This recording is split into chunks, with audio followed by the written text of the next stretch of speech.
Dr. Pravalika, are you here? Yes, Dr. Ajit, I'm here. Yes, thank you.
Here, so I think people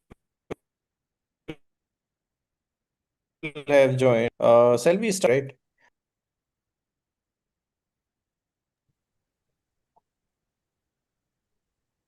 Sir, you are on mute. Ajit sir, you are on mute. Yes.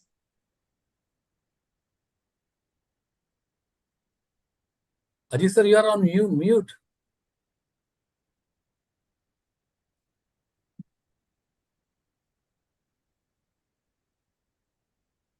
Fatima, I think Ajit sir Yeah, voice I'll is just not coming and yes, even net connection is quite slow, no?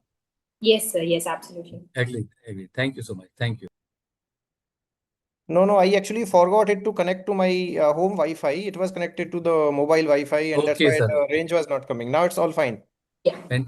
Super, sir. Super. Now it's all fine. Okay, so sorry, guys. I think we have a good number right now. Shall we start, sir? If you permit, allow. Yeah, please. 165. We all together put together. We are 165 now. Like Yes, 166. Yeah. yes. Yes, so we can start. How many is supposed to be there, sir? Ajit sir?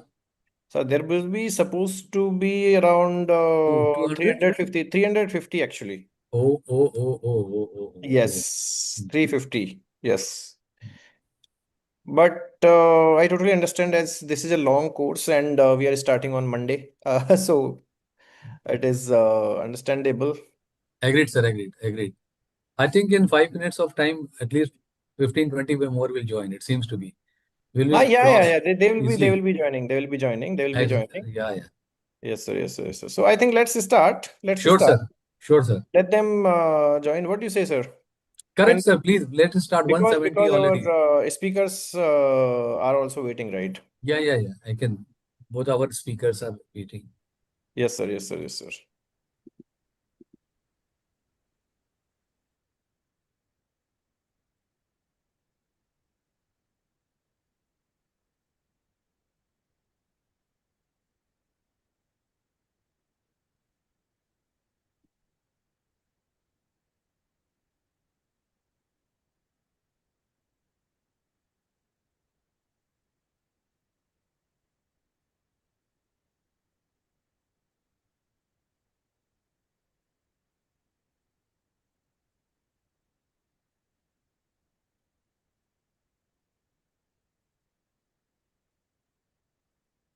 Yes, Fatima, please start. Yes, yes, absolutely. Good evening, everyone. I hope you all are energized and excited because today marks the beginning of an inspiring, knowledge packed journey. Welcome to day one of the Oncology Pharmacy Conclave 2025, proudly organized by Climed Academy. It is truly fantastic to see such a vibrant community of students, clinicians, pharmacists, researchers, and healthcare professionals coming together with one shared purpose to elevate the standard of oncology care. Over the next 5 days, this virtual space transforms into a dynamic hub of learning, collaboration, and breakthrough ideas. We are here to explore cutting edge oncology therapeutics, real world clinical practices, and the growing impact of multidisciplinary teamwork in cancer care. So get ready because we are kicking off this conclave with the perfect blend of passion, science, and inspiration. I'm Fatima Juhaina, and I'm truly delighted to be your host for this exciting journey. Oncology is a field where every decision matters, every dose matters, and every conversation with a patient holds weight. This conclave aims to empower all of us with practical, clinical, and actionable insights that directly translate to better care, safer systems, and improved patient outcomes. And today, as we begin, we set the tone for an impactful, enriching learning experience.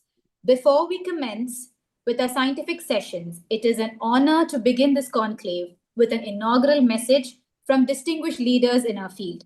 I would first like to welcome Dr. Pramod Kumar Rajput, ex-Senior Vice President, Cadila Pharma, author, The Leaders with Ladders, Corporate Board Director, Pharma Business Leader, Academic Advisor, and Global Leadership Coach.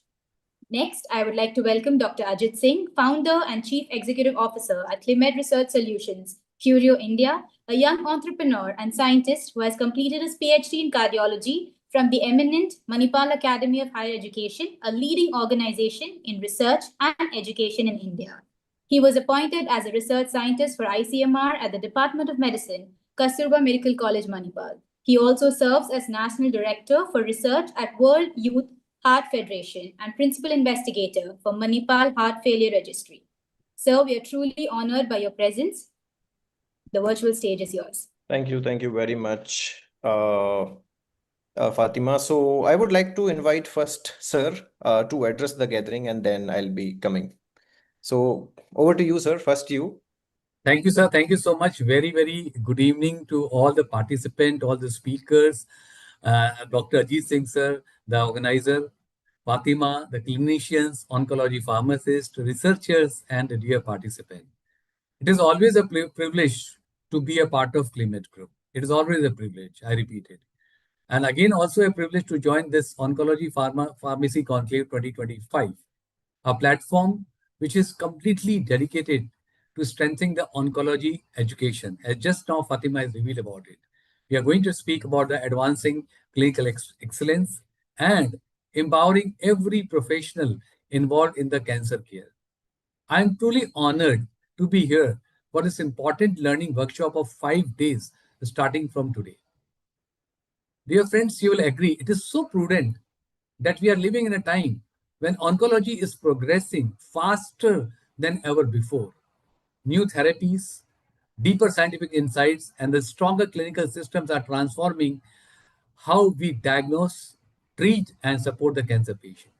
Yet, even with all this progress, the heart of the oncology remains the same: the skilled professionals, continuous learning, and the patient centered care. For India to advance in oncology, we must strengthen the four pillars. I just took the points from Fatima, and I'm sure we are going to strengthen about the same thing. One is the continuous skill development, which today we are going to have, and it's a continuous process, keeping the pace with evolving therapies. Second is multidisciplinary teamwork. Oncologist, pharmacist, and nutritionist working as one unit, including the nurses. Third is the research orientation, from case reports to the real world evidence, which is very, very important and prudent. And the last but not the least, patient centric care, ensuring the safety of the patient, empathy, and the dignity in every interaction. This 5 days conclave contributes to all the four pillars because I was reading the 5 days agenda. The great esteemed speakers, they are going to touch all the points. So they're going to make it so meaningful, the national initiative. starting from the brilliant talk by Dr. Priyank Tripathi and Dr. Pravalika Vutukuru, and many more learned speakers in the coming days. For all of us as attendees, I can say our knowledge will save lives, but our empathy will heal them.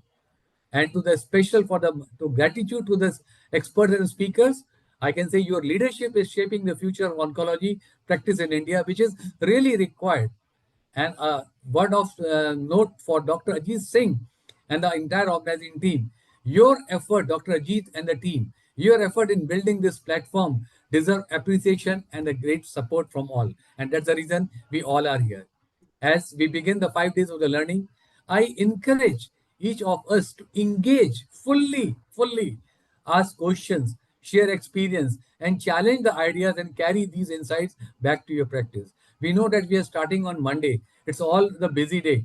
But believe you me, the 5 days learning, it is very important because it's going to be a lifelong learning. Nobody can snatch that learning. And today, the amount of the speaker, the experts, they're coming, they are going to showcase the thing because they are the best of the best in their field. They're the subject matter experts. So let us learn together to create an oncology ecosystem where science is strong, systems are safe, and care is compassionate, which is evident. That is commit to giving every patient not just more years, but better years. And that is the basic thing of the oncology. Thank you and wish a conclave a great success. Once again, Dr. Ajit sir, thank you. Dr. Pravalika madam, thank you so much. Dr. Priyank, Fatima, and everybody who is joining on this wonderful learning session. Thank you so much. Have a great conference, successful conference. Thank you. Thank you, sir. Thank you very much for the appreciation and always being so supportive and being with us to address us, to guide us, and this is very important. The guidance is very important. Without guidance and support, we are clueless. We are pathless. So we need your support every time, and you are there always. Sometimes even. You are so busy with your schedules, still on just one call you are here with us. Thank you very much, sir, for being our chief guest for this and inaugurating this session, inaugurating this 5 days conclave. So thank you very much, sir, for joining us. Thank you very much. Okay, guys, so I'll just take 2 minutes, not more than 2 minutes. I will just say, as every time there is a story. There is a story behind coming up with these things. So Dr. Pravalika has created the whole thing. I must appreciate her. Okay, so she has come up with the whole plan. She has come up with the whole idea. She has come up with the whole, syllabus topics and including speakers also suggested speakers. So because she is the expert of her field. Okay, I don't have to tell. She is the expert of her field, and she has done her residency in oncology from JSS 2 years, and she has worked as a specialized oncology pharmacist in multiple hospitals, top-notch hospitals in India. She has been the head of oncology pharmacy, clinical pharmacy branches in the hospitals, and she has tackled multiple cases. Okay, and she has worked closely with the clinicians in this field. So I would like to appreciate Dr. Pravalika for this whole idea and coming up with this wonderful conclave, right? So we were discussing in last month only we were discussing like we should do something in this field. So she was like, let's do something, let's collaborate and collect and invite all the people who are great in this field. Okay, whether those are you can see the list of people who are joining us to share their experiences. There are the clinicians, there are the oncosurgeons, there are residents, there are head of departments, there are academicians, there are dietitians. I mean, where not, MD, medical oncology, there are people from yoga, there are people from sports nutritions, there are from surgical, I mean, people from surgical oncologist, and I mean, a lot of people are joining this course to deliver the best to you guys. Okay, so we are starting this today. It will be going up to 12th December. And every day evening you have to join us for next 5 days, right? Then only you will be getting the full-fledged knowledge, right? And as even sir has told, this is very important. And in India, it is one of the very emerging field, right? Very emerging field. So why we needed to do it something in the oncology pharmacy. Because see, pharmacy is one of the very integrated part of medicine, very integrated part of all the fields of all the domains of the medicine. So whether it is oncology, cardiology, or anything, but in oncology especially, the clinical pharmacists are needed, right? And they are much needed because they interfere with the things. They know the medicine better, they know how to calculate the dosage, they know which prescription must be there, which drug must be given, and which is the drug of emergency, and what kind of risks benefits analysis should be done before giving the drugs. Lot of things, and the counseling part to the patient, and telling about the strengths and weaknesses of the drug, side effects of the drugs. I mean, lot of things. There is a lot of, there is a big list of the tasks and responsibilities from the clinical pharmacy side in the oncology, right? So that's why it was much needed. It was much mandatory part for us to do something, in this field. And see, we are not just doing it for the first time. We are doing the same thing. I and Pravalika are doing the same thing. She's very close to me, my very, my elder sister, and a great, great, great teacher in this field. Okay, and we are doing this for I think 3-4 years, multiple years, since she has done her residency. We are doing multiple courses, we are doing webinars, master classes, and then finally she has come up with this ultimate plan. And I'll not take much time, but I must say, I must thank all the resource persons and speakers, Dr. Priyank Tripathi, Dr. Ritesh, Dr. Pravalika, herself, Dr. Sukesh, Dr. Kripa Bajaj, Dr. Lakshman Reddy, Dr. Srinivasa, Tejaswini, and Dr. Saranya, and Dr. Usarani, all for consenting to deliver their experiences, to share their experiences with us in this wonderful conclave. And other than that, I am very proud, guys, very, very proud to share that other than our interns, there were 300 registrations. The people who were interested in attending this, there were 300 plus people, plus students who were very interested. And I'm telling you, most of the registrations came today. And since morning, my phone is ringing. Our company WhatsApp is completely ringing and full of the messages. Sir, can we register today? Can we register today? Can we register today? I told whoever wants to learn, please come and join us. So this is a huge success, and you can see that success in the in our Zoom meeting also. 212 right now I can see, and there are the people, as we are saying, this is Monday. Being on the Monday, the first day of the week, is still if 213 people are joining here, and almost 10-15 people, 20 people are joining in the YouTube as well live. So I believe this cannot be more successful than this, and you guys, our audience, our students, the learners are making it more successful, guys. So thank you very much. And now I will go back to Fatima. Again, thank you, sir, for joining. Thank you, Dr. Pravalika, for coming up with this such a wonderful plan. I'll go back to Fatima. Thank you, Fatima, for wonderful hosting as well. Yes. Our permanent wonderful host from the hosting team. So guys, please go ahead and please start this wonderful program, so people can learn, people can you know uh, you know get the experiences from these people. Yes. Thank you Yes. very much. Thank you, sir. Thank you, sir, for the kind words and the wonderful inauguration. Day one is designed to build a strong foundation, focusing on the core responsibilities, safety practices, and evolving roles of oncology professionals. We have two powerful sessions lined up, delivered by experts who have shaped clinical pharmacy and oncology practice through their work, leadership, and research. We start. There is a little correction. So first Dr. Pravalika will take, and then Dr. Priyank Tripathi. Okay, Fatima? Okay, okay. No problem, sir. Yeah, thank you. Yeah. Great. Okay. Then we will start with our first session for the evening, which is titled Standards for Chemotherapy Handling and Disposal. This topic lies at the core of safety, responsibility, and precision in oncology practice, and it is essential for every healthcare professional involved in preparing and handling chemotherapeutic agents.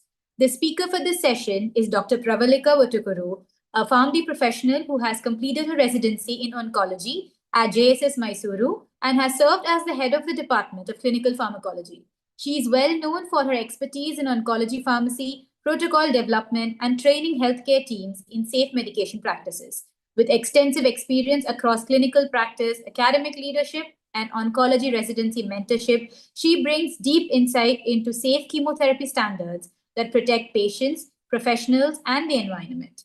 Please join me in welcoming Dr. Pravalika Vatukuru. Before we begin, I would like to remind everyone that we will have a Q&A session at the end, so please do keep your questions ready. Ma'am, the stage is yours. Thank you, Fatima. Thank you for the wonderful introduction. And thank you, Pramod sir. Actually, the start with your words is very positive, very inspiring, and made the session more enthusiastic. Thank you so much. And we're happy that you have inaugurated the session because the first ever that an oncology pharmacy conclave is being conducted in India for the first time and for 5 days. And I'm happy that it has come on to the board after a long time of teaching so many classes.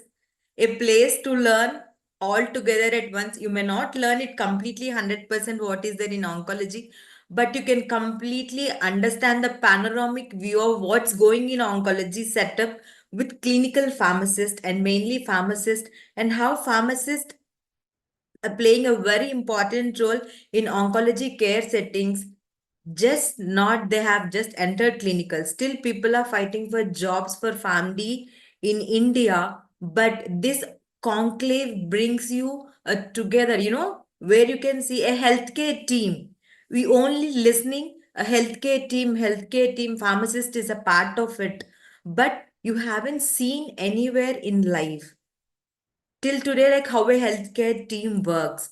But in case of oncology settings, you can see that only when all the hands put together can make the treatments very effective and patient care better. That you can witness in this 5 days, where you will be seeing physicians, you will see bone marrow transplant physicians, hematologists, medical oncologists, clinical pharmacists, and you will see how they coordinate in a team, interdisciplinary, both the teams, like general physicians, how everybody coordinate in caring for a single patient. Just not one person's efforts brings you an outcome. It's not the right prescription, but the right preparation and perfect counseling. Just the counseling is not enough. You need supporting people, you need therapists, you need yoga therapists, quality of life is very important. Just not giving a right prescription, a patient is saved.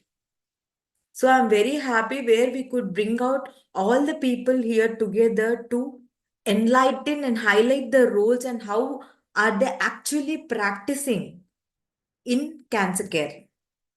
And I'm very happy to say your job does not lie, or your salary does not depend on what degree you have, but it will reflect on all the skills that you have. You have a skill, you don't need a vacancy for a job. Go tell your skill, get your job, get your pay. I really support this, not just a family degree will give you a job. See, you have earned. Why I'm starting this is because I get so many questions. Ma'am, just clinical pharmacy itself is not, booming in India. How can you say doing specialization and working in oncology or whether cardiology, irrespective of any field that you want to get expertise, how will you get good salary? This is the first question I get, rather than, ma'am, what should I learn in oncology?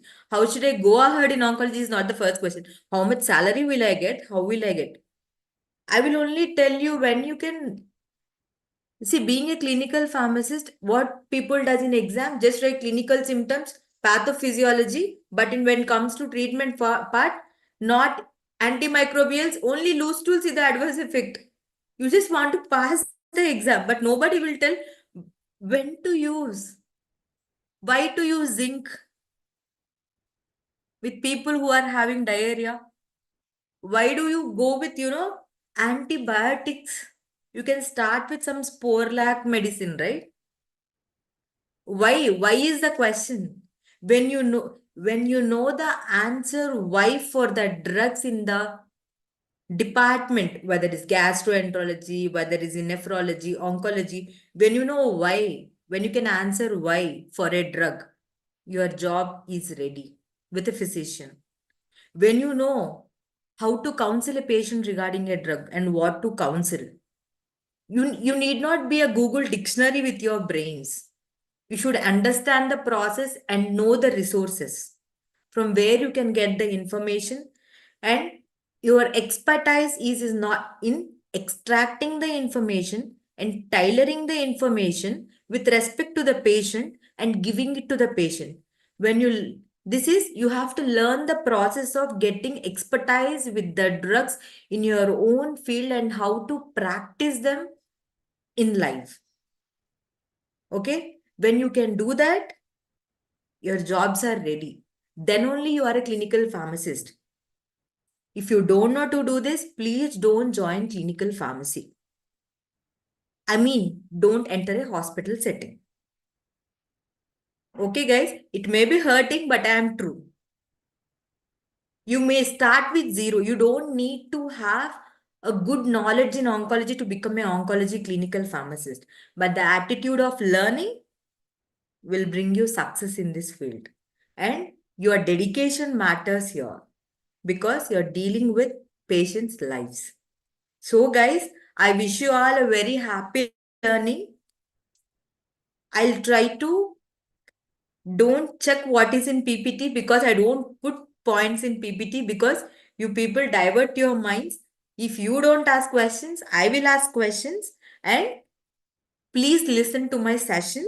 You will get an overall idea what happens by a clinical pharmacist. Actually, if Priyank sir would have started with the session, you would have highlighted all the roles of a clinical pharmacist in oncology very nicely because he's a very senior most person in this field. And I'm very happy because I have learned from him a lot, the basics, the foundation. And thank you, sir, for this. And today I am starting this session and I'm very happy. I'll overall brief you what are the clinical roles, and sir will give you the insights and in-depth of that stuff. See, it's not just going with a physician. I'll show you the process, what happens in an oncology care setting before I start my session, so that you people see it's not just the journey of a cancer patient is not in single day that you come for diagnosis of a fever, telling some symptoms, take your medicine, go back home, and then finish, and you don't have any relationship with the doctor unless you will again repeatedly have symptoms, go to other doctor. It's a journey. Once you are diagnosed, till your life ends, you have a connection with the healthcare professionals in that field. Okay? Okay, guys, before I start, I don't take much time. And why are we here is just because why we are all here, guys. Anybody can answer?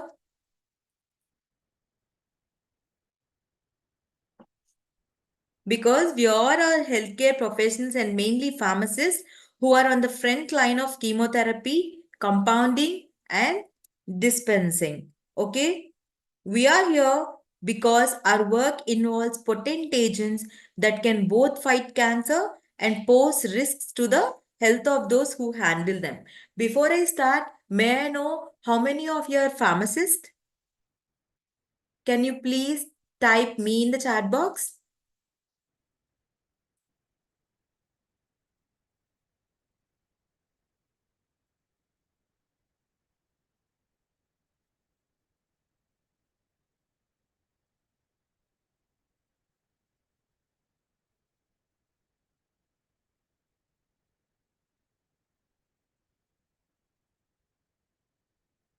Very good. And can I know like how many you are been to oncology care settings or you have not at all been?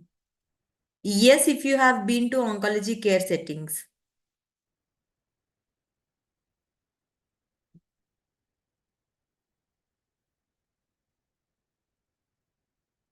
Okay, guys, no problem. If you have been, if you have not been, I will take you through this settings. Okay, I will explain you everything. Before we start, let me tell you what happens in an oncology care setting with the patient.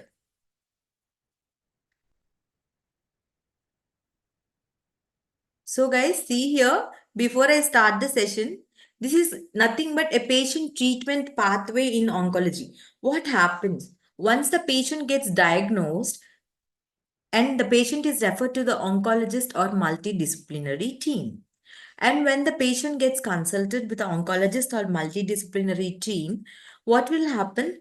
Assessment. Multidisciplinary team means a team of oncologists, surgical oncologists, radiation oncologists, medical oncologists. They assess the patient and they decide upon the appropriate treatment options in the tumor board. Tumor board contains all these people who will decide whether the patient needs surgery, radiation, or chemotherapy, or a treatment medically, which includes immunotherapy and all other treatments.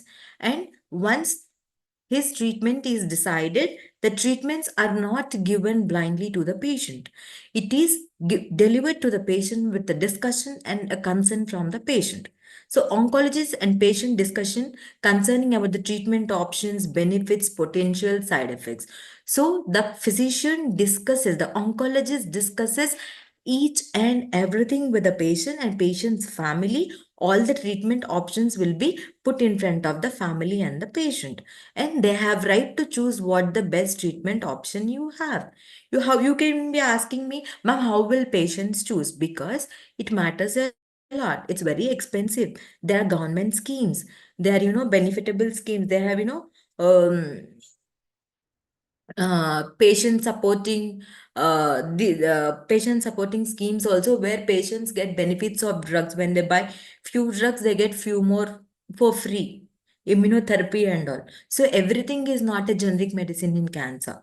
So some are like clinical trials, people may get benefited if they are eligible. So all these options are discussed, and consent is taken from the patient and patient family to receive a treatment or to give a treatment. Once the patient gives the consent, the patient gets admitted to the ward, and chemotherapy prescription is given by the oncology physician, that is an oncologist.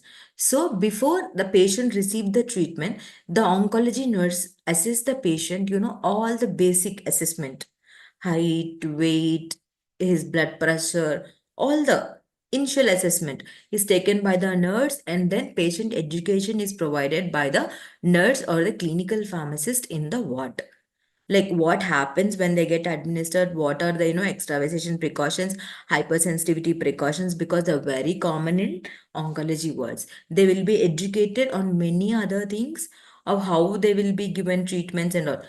An oncologist discusses, but even in the nurse, clinical pharmacist and nurse discusses these things in the ward. And then once the prescription is checked by a clinical pharmacist, mixing preparation of the drugs will be done after receiving the drugs from the pharmacy by a nursing team.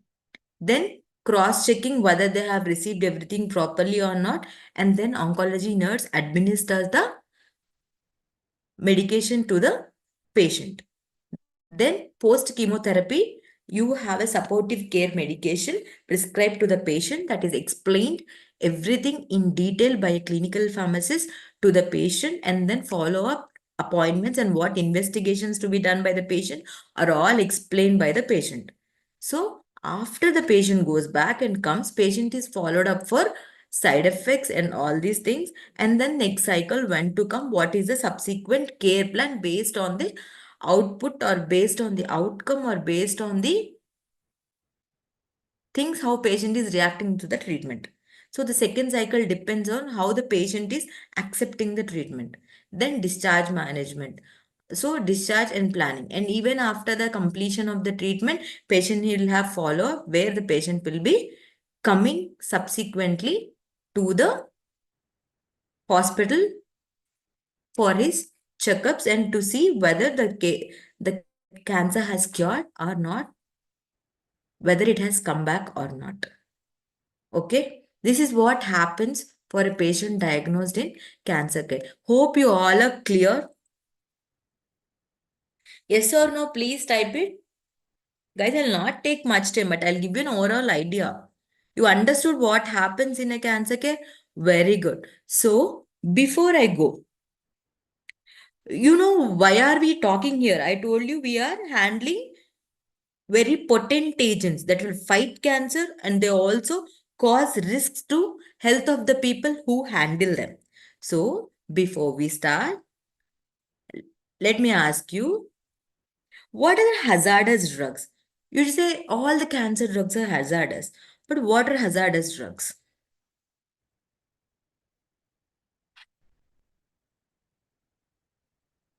What are hazardous drugs, guys? Toxic drugs that harm women, just toxic drugs? What toxicity do they cause? Major side effects? Okay. See, the carcinogenic means that those drugs, when exposed, not only cure cancer, can also cause cancer if they are prolonged exposure. They harm the body. They're teratogenic. They cause reproductive toxicity. They cause genotoxicity, organ toxicity at low doses. They are irritant, highly potent. All these drugs, okay, are hazardous drugs. Okay. That is why we are talking about their handling and disposal because they cause all the damage to humans who are handling them. Okay.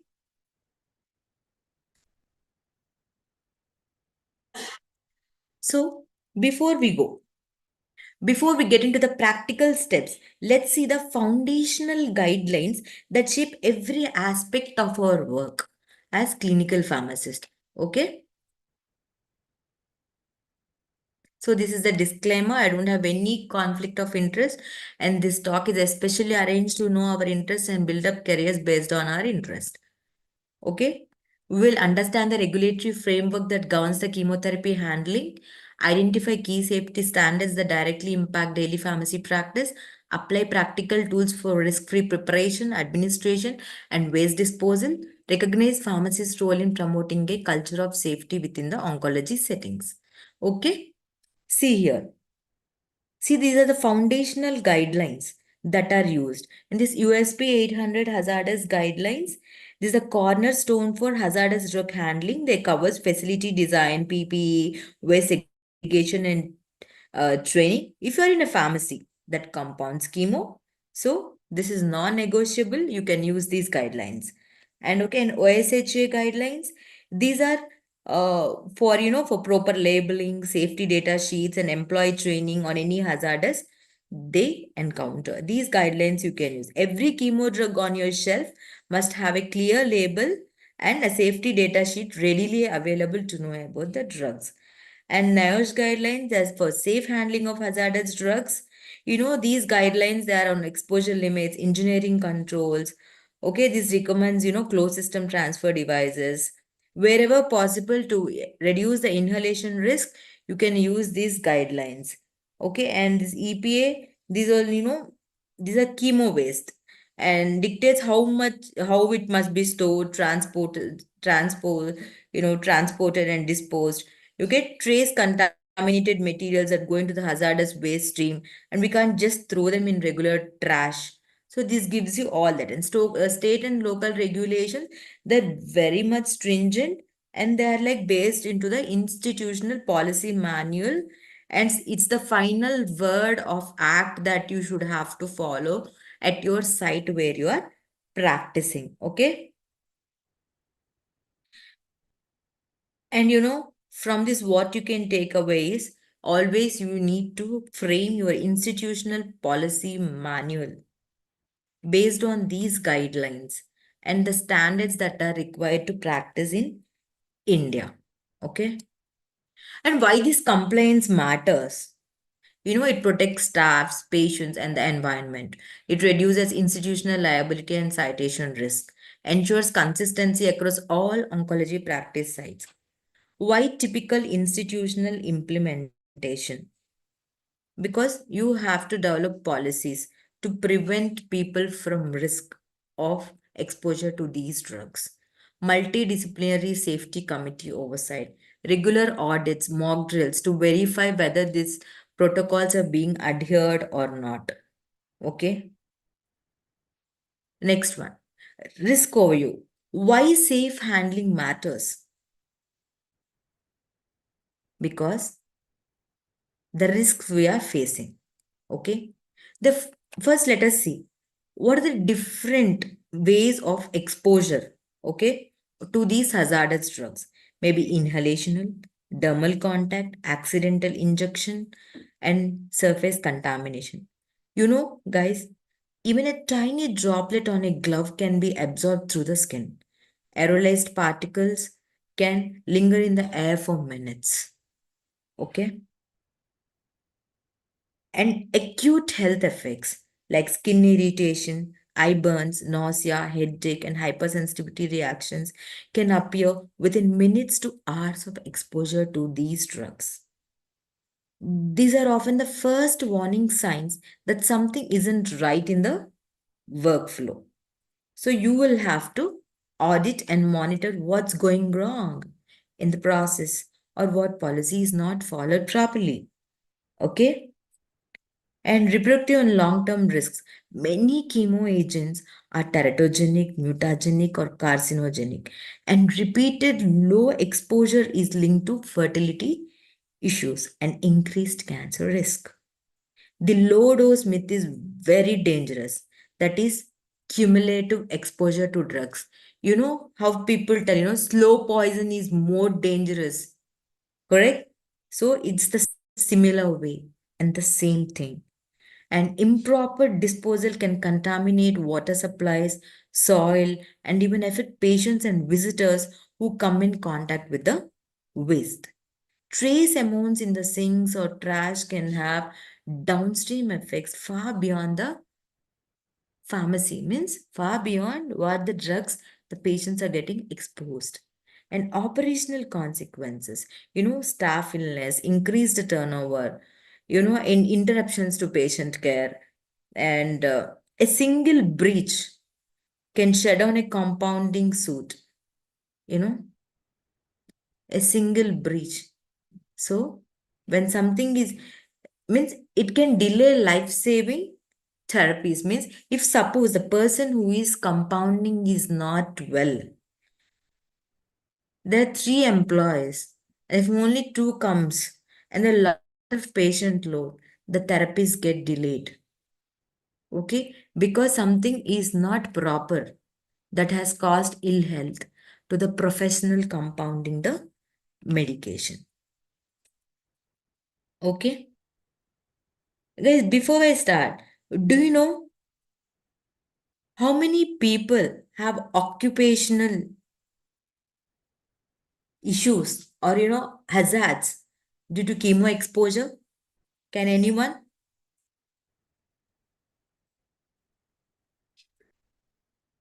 Can anyone, guys? How many people? Any numbers? Searching in Google? I'll tell you. 1 in 5 oncology nurses, they reported skin or eye contact with chemo in the past year. Okay? And heavy workloads double the risk. The patient load is more. The healthcare professionals who are working in oncology settings are very less. So the workload of oncology nurses have increased, but that have increased the experience exposure than those people who are having very little workloads. And there's some DNA damage. Because of that, they'll have mutation and chance of getting cancer. Roughly 8 million people, healthcare workers, are potentially exposed to hazardous drugs every year. And chemo spills become very common where standard practices are not followed. And chemo exposure is very high where the policies and procedures are not stringent in oncology care settings. How many of you have heard of nurses complaining hair fall who is practicing in oncology care settings?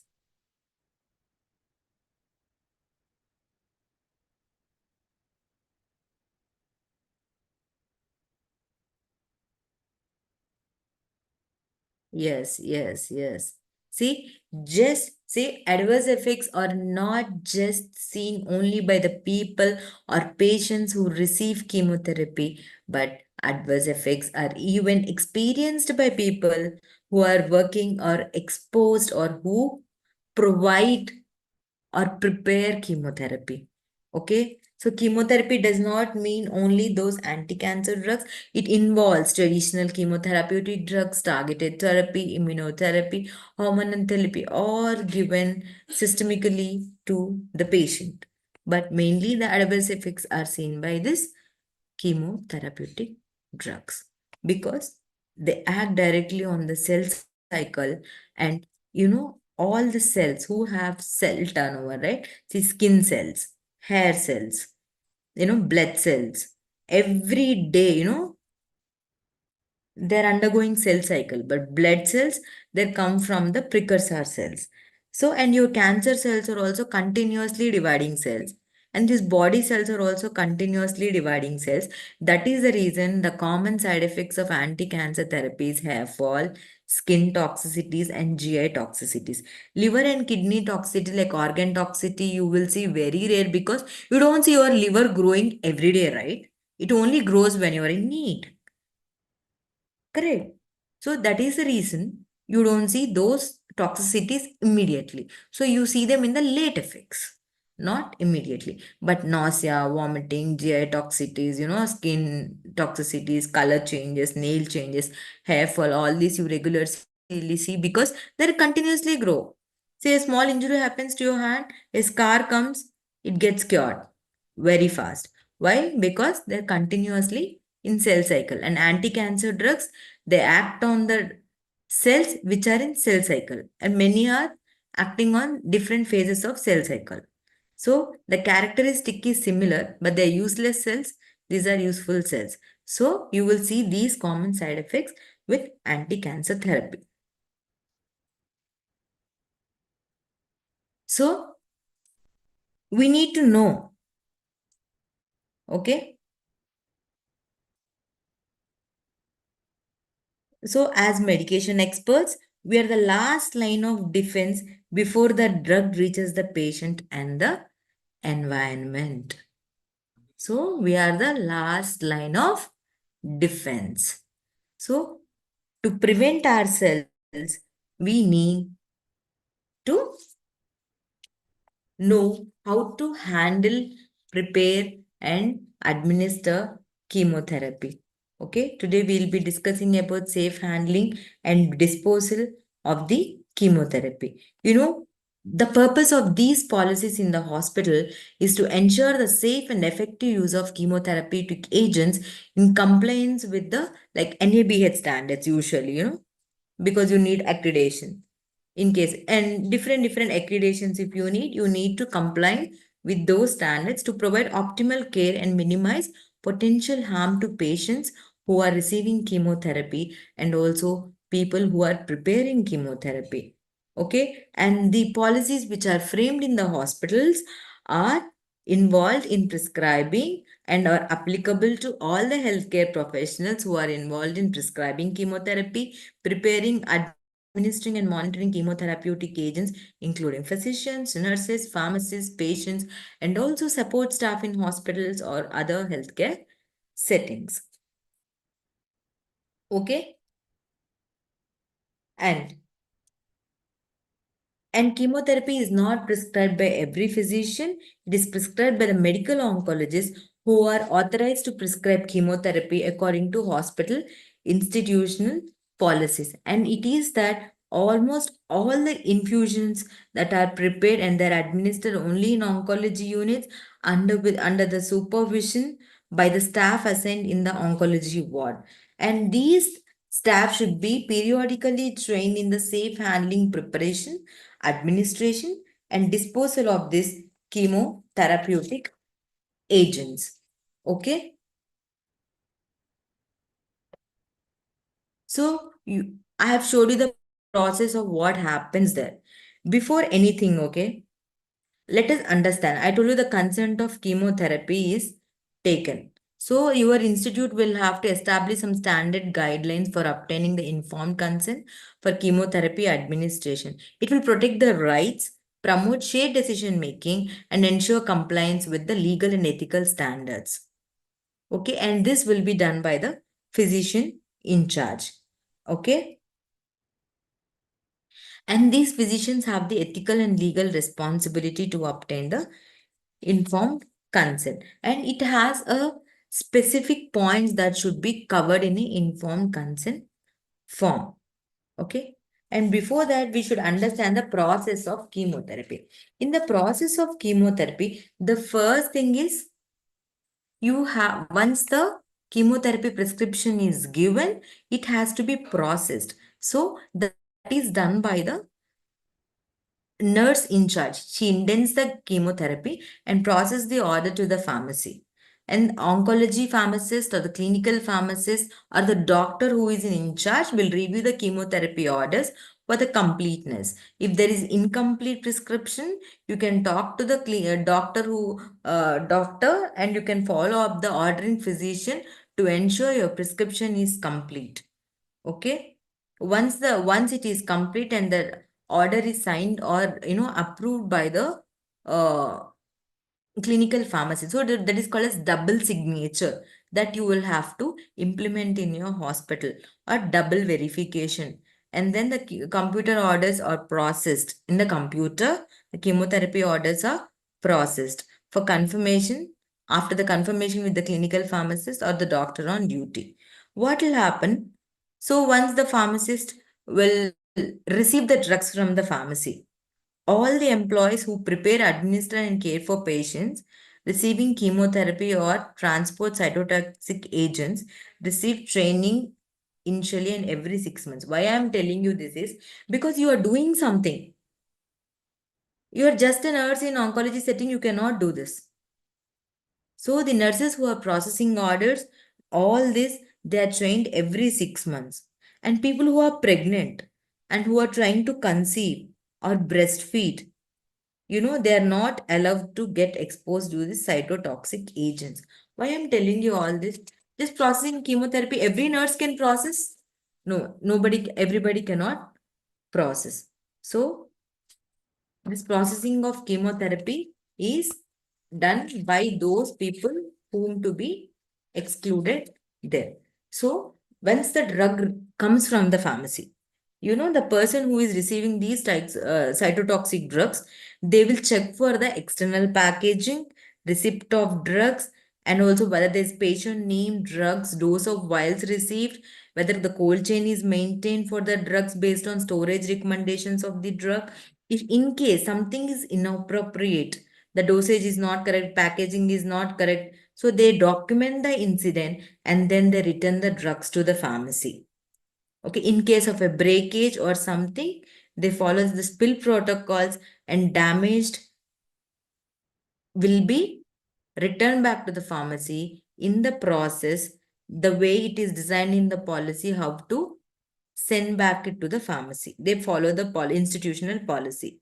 And if they receive, if everything is fine, they'll store the drugs according to the storage recommendations of the manufacturer in the what till they deliver it to the patient. So receipt is done. After receipt, cytotoxic preparation. So they are always not done in the wards. They are always done in the chemotherapy preparation room that is located in the hospital. Okay. All the mixing, reconstitution, and preparing of chemotherapy, and principles of safe handling we'll be discussing now. Potential hazards of handling these hazardous drugs are educated to the nurse and explained to the people.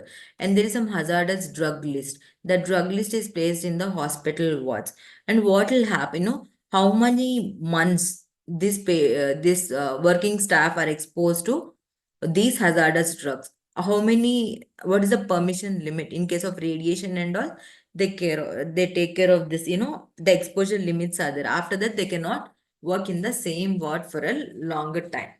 But with chemotherapy, they start facing adverse effects also. They're shifted to wards. Continuously, they cannot be posted in one area. Okay. So, and where the preparation of this chemotherapy happens? It happens in a Class 2 Type B2 biological safety cabinet. Why this happens here? And it is not horizontal airflow. It has an unidirectional airflow. And there's something called as HEPA filters. Why these HEPA filters are there? To prevent the particulate matter, to get filtered so that there is no air contamination. Okay, to prevent the, and the exhaust is in a way that these particles go outside the atmosphere in a manner that prevents recirculation into any work area. And it also has a continuous monitoring device to permit confirmation of adequate airflow and cabinet performance. So this is about the cabinet. And let's see the work practice controls. You know, that PP, personal protective equipment, spill management, all this we will see. So, preparation of chemotherapy. Before something chemotherapy is prepared, that is there something called as preparation of the personnel. Okay, everybody cannot prepare the drug. It should be ideally by a clinical pharmacist or nursing staff who is trained in safe handling and preparation of chemotherapeutic drugs, or a registered nurse who has undergone training in handling cytotoxic drugs and reconstitution. Okay. And another thing, all the people who are working in this area are prohibited from wearing artificial nails or nail applications. Like natural nails also should be trimmed, free of nail polish. Remove the watch, jewelry, other accessories, and roll the sleeves above the elbow. There's something called as bare below the elbow. So you should not wear anything below your elbow who are practicing in oncology wards. Okay, and hand hygiene. Hand hygiene is performed by all the personals before entry into the chemotherapy preparation room. Why they are doing hand hygiene? To minimize the microbial contamination of sterile products. Okay, and compounding personnel will have to wash hands and forearms for at least 1 minute with the soap under tap running water, and then will have to apply alcohol-based hand sanitizer. And non-compounding personnel is the person who is supporting or helping out the compounding personnel with the vials. So they need not do any hand wash, but they can perform hand hygiene by applying alcohol-based hand rub, which contains at least 70% alcohol, before wearing the chemotherapy gloves. Okay, in place of washing hands with soap and water. And why is this PPE? Personal protective equipment. I think how many of you have seen PPEs? I think most of you would have seen during COVID people wearing PPEs, right?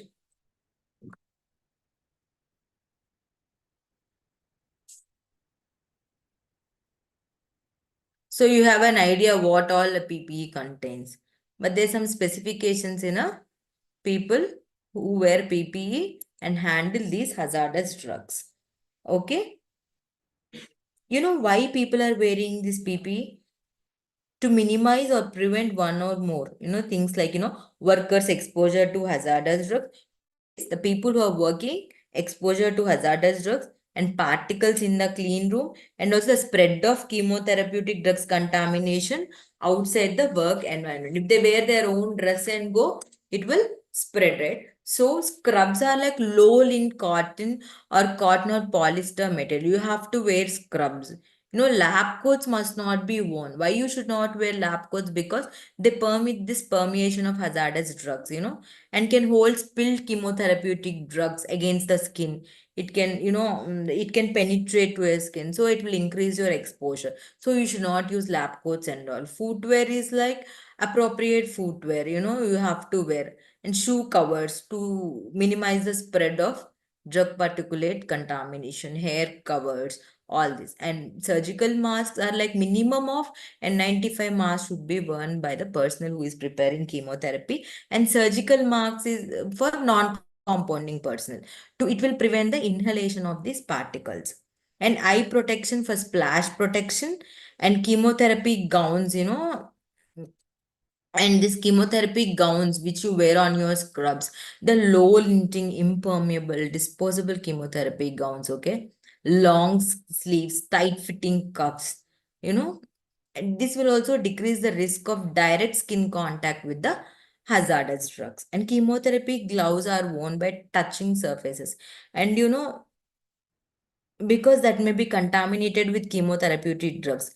So these should be tested for chemotherapy drugs. Gloves are powder free, long enough. Why you should not powder free? Just highlight it, okay? It's not the surgical gloves with powder. It's a sterile gloves with non-powdered, okay? Uh, and they have to cover your cuffs. Usually non-porous inner gloves, because if there is porosity, it can harm your skin. And sterile second gloves, that is also sterile, but it is not a nitrile gloves. It is sterile gloves. It should cover your, see here is in sterling powder free nitrile examination gloves. Should be ASTMD 6978. You can see the standards. I have given you the guidelines. You can go and check, this both pairs of disposable chemotherapy gloves are worn by the personnel when handling these chemotherapeutic agents, and these should be changed every 30 minutes or immediately if there is a tear, puncture or contamination that is suspected. Okay, you can see here this brand, Halyard brand, gives you chemo tested range. You can see the different types of purple nitrile gloves which have been, some are like when you see your institutional settings, you can say what type of gloves you can use. Purple nitrile, see here 52 cytotoxic drugs and 25 dangerous chemicals. You can go to Halyard website and you can check the different types of glouses, purple nitrile glouses, like some comes in gray color also. You can check them, like see masks and 95 respiratory mask, all the PPE that is exactly required for chemotherapy preparation, you will find in this brand, and you can read here what are the different types of gloves, respiratory mask, what are all available, how it will prevent your exposure to this chemotherapeutic drugs. Okay, and you have some materials like syringes, needles, and alcohol swabs. Syringes are like different ml because there is having 1 ml. You know what different kind of syringes are present. Like 1 ml, 2.5 ml, 5 ml, 10 ml, 20 ml, 15 ml, and how to use them, when to use them, insulin syringes. Depending on the type of preparation and volume of the drug to be withdrawn, you should know which type of syringe you need to use and what kind of needle, and sterile alcohol swabs to disinfect the critical sites. Critical sites means suppose you're opening a vial, you're injecting a needle into that. That is a critical site. After preparation, because there is a like your puncture site, then you have to clean it. So for that, you have to use this alcohol swabs. Okay, so that it is sterile. And there's aseptic technique. So usually aseptic technique is means you're not there's some, I told you that biological safety cabinet operates with HEPA filtered vertical airflow. When preparing these chemotherapeutic drugs, you have to follow some procedures to ensure that there is clean airflow to prepare these drugs in a sterile environment. Okay, and manipulations must be performed at least 6 inches. See, guys, you may not understand these points when I'm explaining you or reading out. Please, you can go through the videos in the YouTube on how chemotherapeutic drugs are prepared. So that will give you a clear idea of what I'm trying to explain you here. How to adjust the chair height, and when not to use syringes.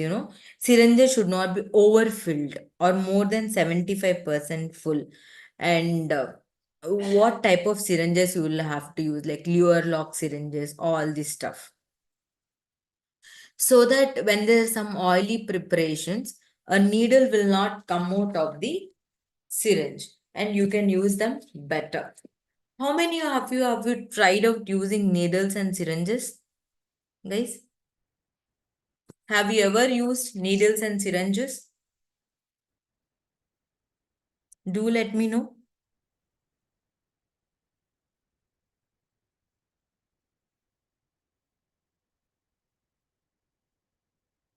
We used them. Did you feel difficult in extracting with a 50 ml syringe or 20 ml syringe?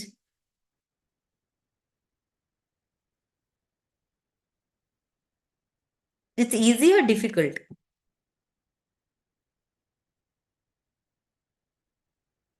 Difficult? Okay, one more question. You know, when you want something, what you will do? Initially, you will take some air into the needle, push it into the vial, push the air into the empty space, and take it back. It comes very easy. Yes or no? Have you ever tried that? Yes, ma'am. Yes, ma'am. Yes, ma'am. Yes, ma'am. Okay, your lock is okay. You have tried that, Janani have tried it. Okay, very good. Okay, okay, you all tried. See, very nice. Suppose if your biosafety cabinet is not cleaned properly, you are taking the contaminated air into your syringe through the needle and you are injecting into the sterile vial. That means if there are any harmful agents in the air, you are injecting them to make your process easy to extract the drugs without any pain. Am I correct or not? Am I correct or not, guys? Come again. See, you are taking air into the empty syringe.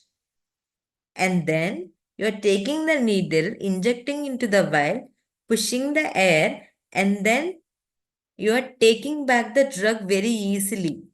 It comes into the syringe. That is called as negative pressure technique.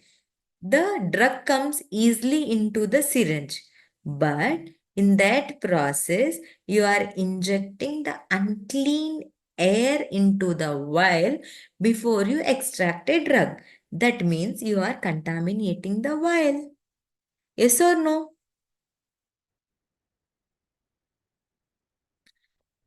See, there's something, see, that is why you are using type 2B2 biosafety cabinets.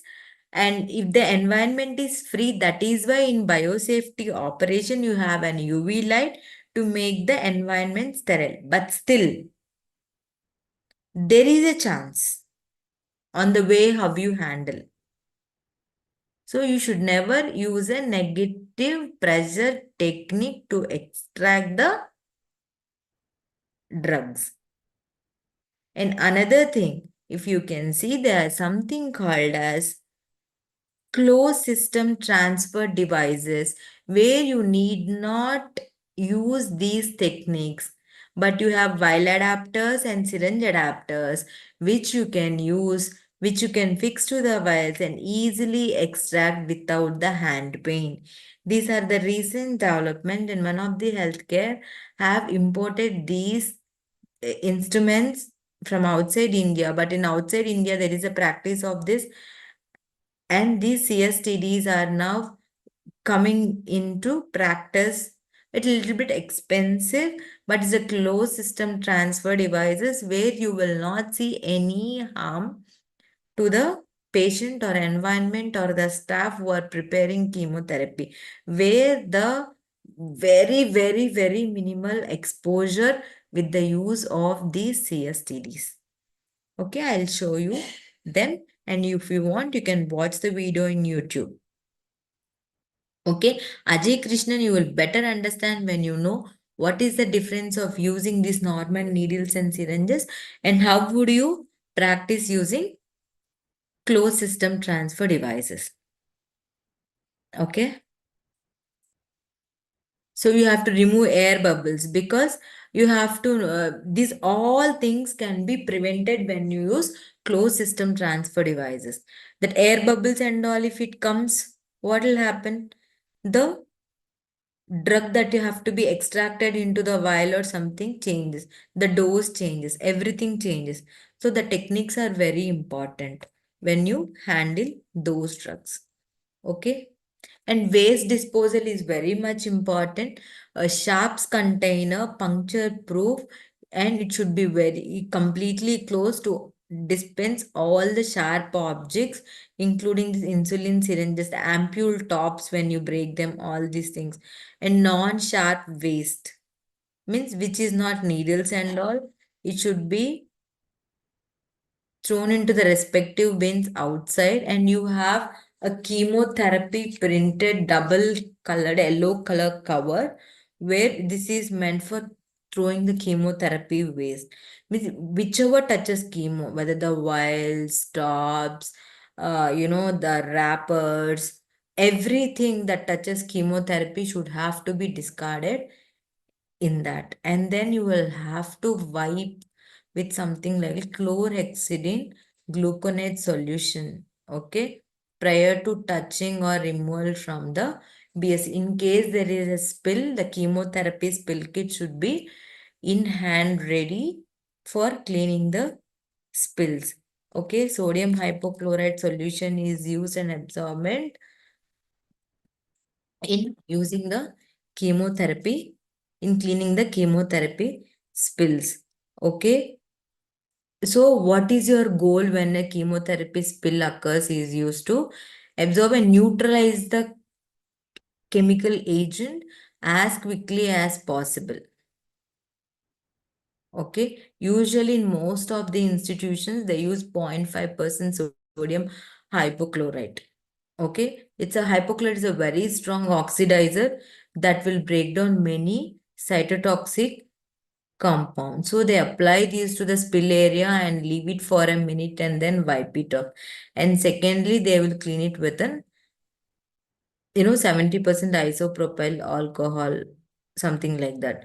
So if what alcohol will do is it will dissolve any remaining drug residues and they will help to evaporate the bleach. So it will not corrode the surfaces.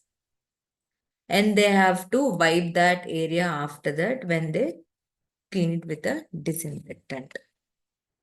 So, as a pharmacist, what is your role is to lead these risk assessments. You will have to take a lead and see what are the risks. You have to enforce the use of proper, not just PPE, proper personal protective equipments and closed system devices implementation in your hospitals, and ensure proper segregation to protect the environment, staff, and also exposure.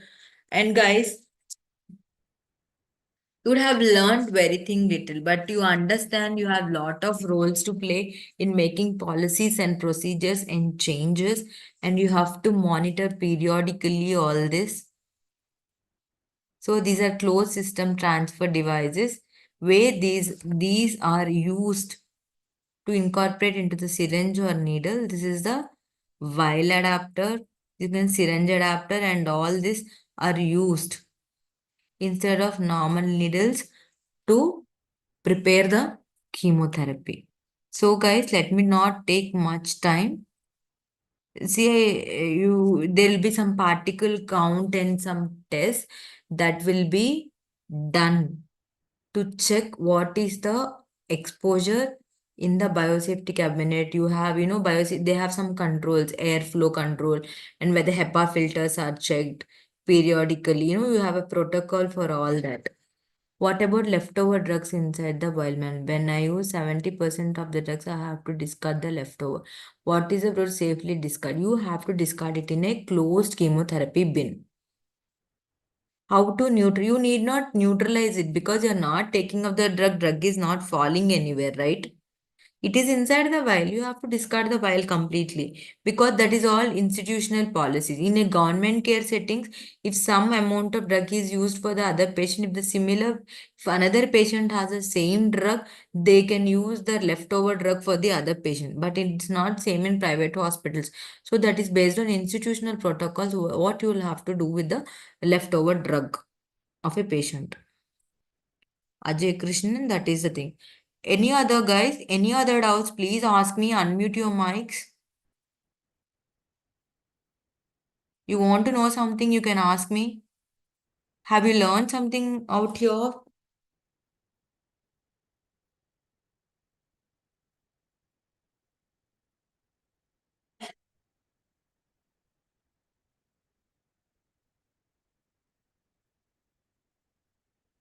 And do you know that when the urine samples of people who have been checked who are working in chemotherapy, some metabolites, chemometabolites were found in around 40 to 100% of health workers with cyclophosphamide. That's a very commonly that have been detected in most of the half of the urine samples. Okay. Yeah, Dr. Pravalika, how much time do you need more? I'm done, Dr. Ajit. They can ask me questions if they have. Oh, okay, Dr. Priyank is waiting actually. Yeah.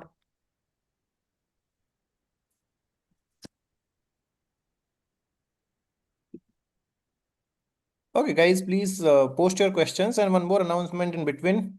You all have to fill the feedback form every day at the end for attendance, okay? Harshada, I think Dr. Priyank sir will answer all these questions of internships and free courses and training programs.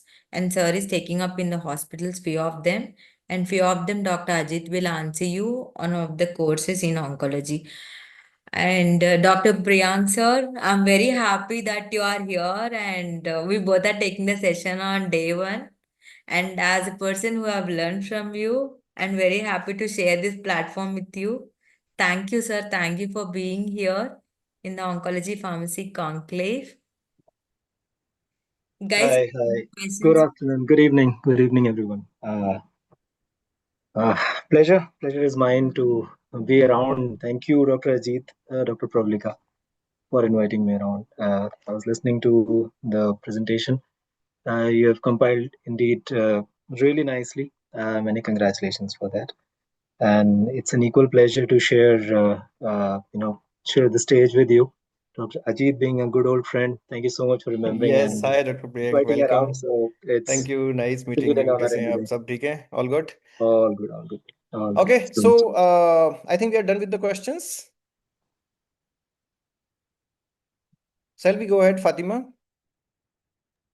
Yes, sir, we can. We can definitely. Please go ahead. Yes. Thank you so much, Dr. Pravalika, please stop sharing the. Yeah. Thank you so much, Dr. Pravalika, for that wonderful session. Our next session for today is Empowering Oncology Practice, the Role of Clinical Pharmacist.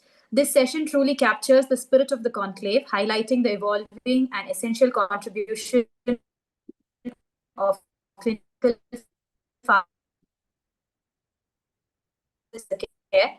Our speaker for this session is Dr. Priyanka at CG Enterprises, Bangalore. Dr. Priyanka has extensive experience in clinical pharmacology, drug development, and clinical research, with a strong focus on optimizing pharmacotherapy to improve patient outcomes and introduce innovative treatment strategies. His work includes designing and overseeing clinical trials, conducting pharmacokinetic and dynamic evaluations, and ensuring strict adherence to regulatory and GCP standards. He collaborates closely with multidisciplinary teams to drive evidence based drug utilization, support therapeutic decision making, and integrate precision medicine approach into clinical protocols. Beyond his scientific expertise, Dr. Priyank is deeply committed to continuous learning, professional development, and sharing knowledge with the wider healthcare and pharmaceutical community. It is my privilege to invite Dr. Priyank Tripathi to lead us through this insightful session. Sir, the virtual stage is yours. Thank you so much, Dr. Fatima. Thanks a lot. Once again, formally, thank you so much, Dr. Ajit, for organizing this and having me around. As I said, it's indeed an pleasure to share whatever little we have gained over the years. Um, so, guys, my presentation today, doesn't include too much of oncology science. What I tried is to look at some basic stuff which we all at our own spaces have learned over the years and are able to understand our own space a little bit. I'm being fortunate to be in oncology for some time, and a lot of you are in your own respective specialties, learning the subject, learning science over there. So I've tried compiling those general aspects which are, to my understanding, to my belief, are important for all of us whenever we are sharing the stage with our fellow healthcare professionals, be it an oncologist, be it a nephrologist, be it any other clinician. So this next few minutes, or rather next half an hour or so. We'll look through those things. I'm sure a lot of it, you would have read around in multiple places, multiple spaces, and might not sound something very new, right? But the only difference probably is our learnings over the years, as I said, right? What I would request, whenever you have any question, please post it in the chat. And if it is something that you believe requires, discussion, please feel free to note it down. Towards the end, we will definitely have a good discussion. I would encourage you all to please do that. uh, I was asked to talk about the role of clinical pharmacists. A lot of you would have attended a lot of workshops, conferences, which talks about role of clinical pharmacist in various specialties. I'll be focusing on oncology. That's been my my forte. That's been my passion all across. So this is a little about myself. I'm associated with HCG Enterprises for past about 13 years now, trying to contribute, through my understanding of the subject in whatever best way I can. If somebody can confirm if the if the screen is visible properly, is it okay? Yes, sir. Perfect. Uh, so this is what I do. I mean, apart from being, working as a clinical pharmacist, I also contribute a little bit towards research. I'm part of some of the initiatives, taking care of the stem cell research, being part of stem cell research, committees and scientific sessions, scientific boards. Also contributing a little bit to our clinical trials, conduct as well, being a member that side. And also over the time we were able to put on a dedicated fellowship program, uh, uh, which is fellowship in oncology pharmacy. So I lead that initiative as well. So moving ahead, whatever I say, whatever I represent here, solely belongs to me. These are all my, my opinions about specific subject or specific aspect of oncology care. In no manner that it represents practices at HCG or views and opinions of HCG Enterprises. It's a mandatory disclaimer which I believe should be done. So what is the role of clinical pharmacist in oncology? If you ask me as a practicing clinical pharmacist, uh, for me it's always patient centered evaluation. Everything and anything which adds to the patient's safety, which adds to the patient's comfort, which adds value to the treatment that you are offering to your patient, is something that a clinical pharmacist should do. We at our capacity, uh, when I say our capacity, we are the drug experts around in the entire healthcare ecosystem chain. When I say ecosystem chain, that essentially includes the clinician, the nurses around, the other specialties around. When I say clinicians, it's not just the oncologist, right? It's your physician, your nephrologist, your intensivist, every single healthcare professional who is around, who is contributing to the overall well-being of the patient. And in that effort, being a clinical pharmacist, at whatever capacity you are, whether you are into administration, whether you are into core clinical pharmacy, clinical routine practice, uh, you know anything and everything in and around drug use is something that I strongly believe belongs to us, right?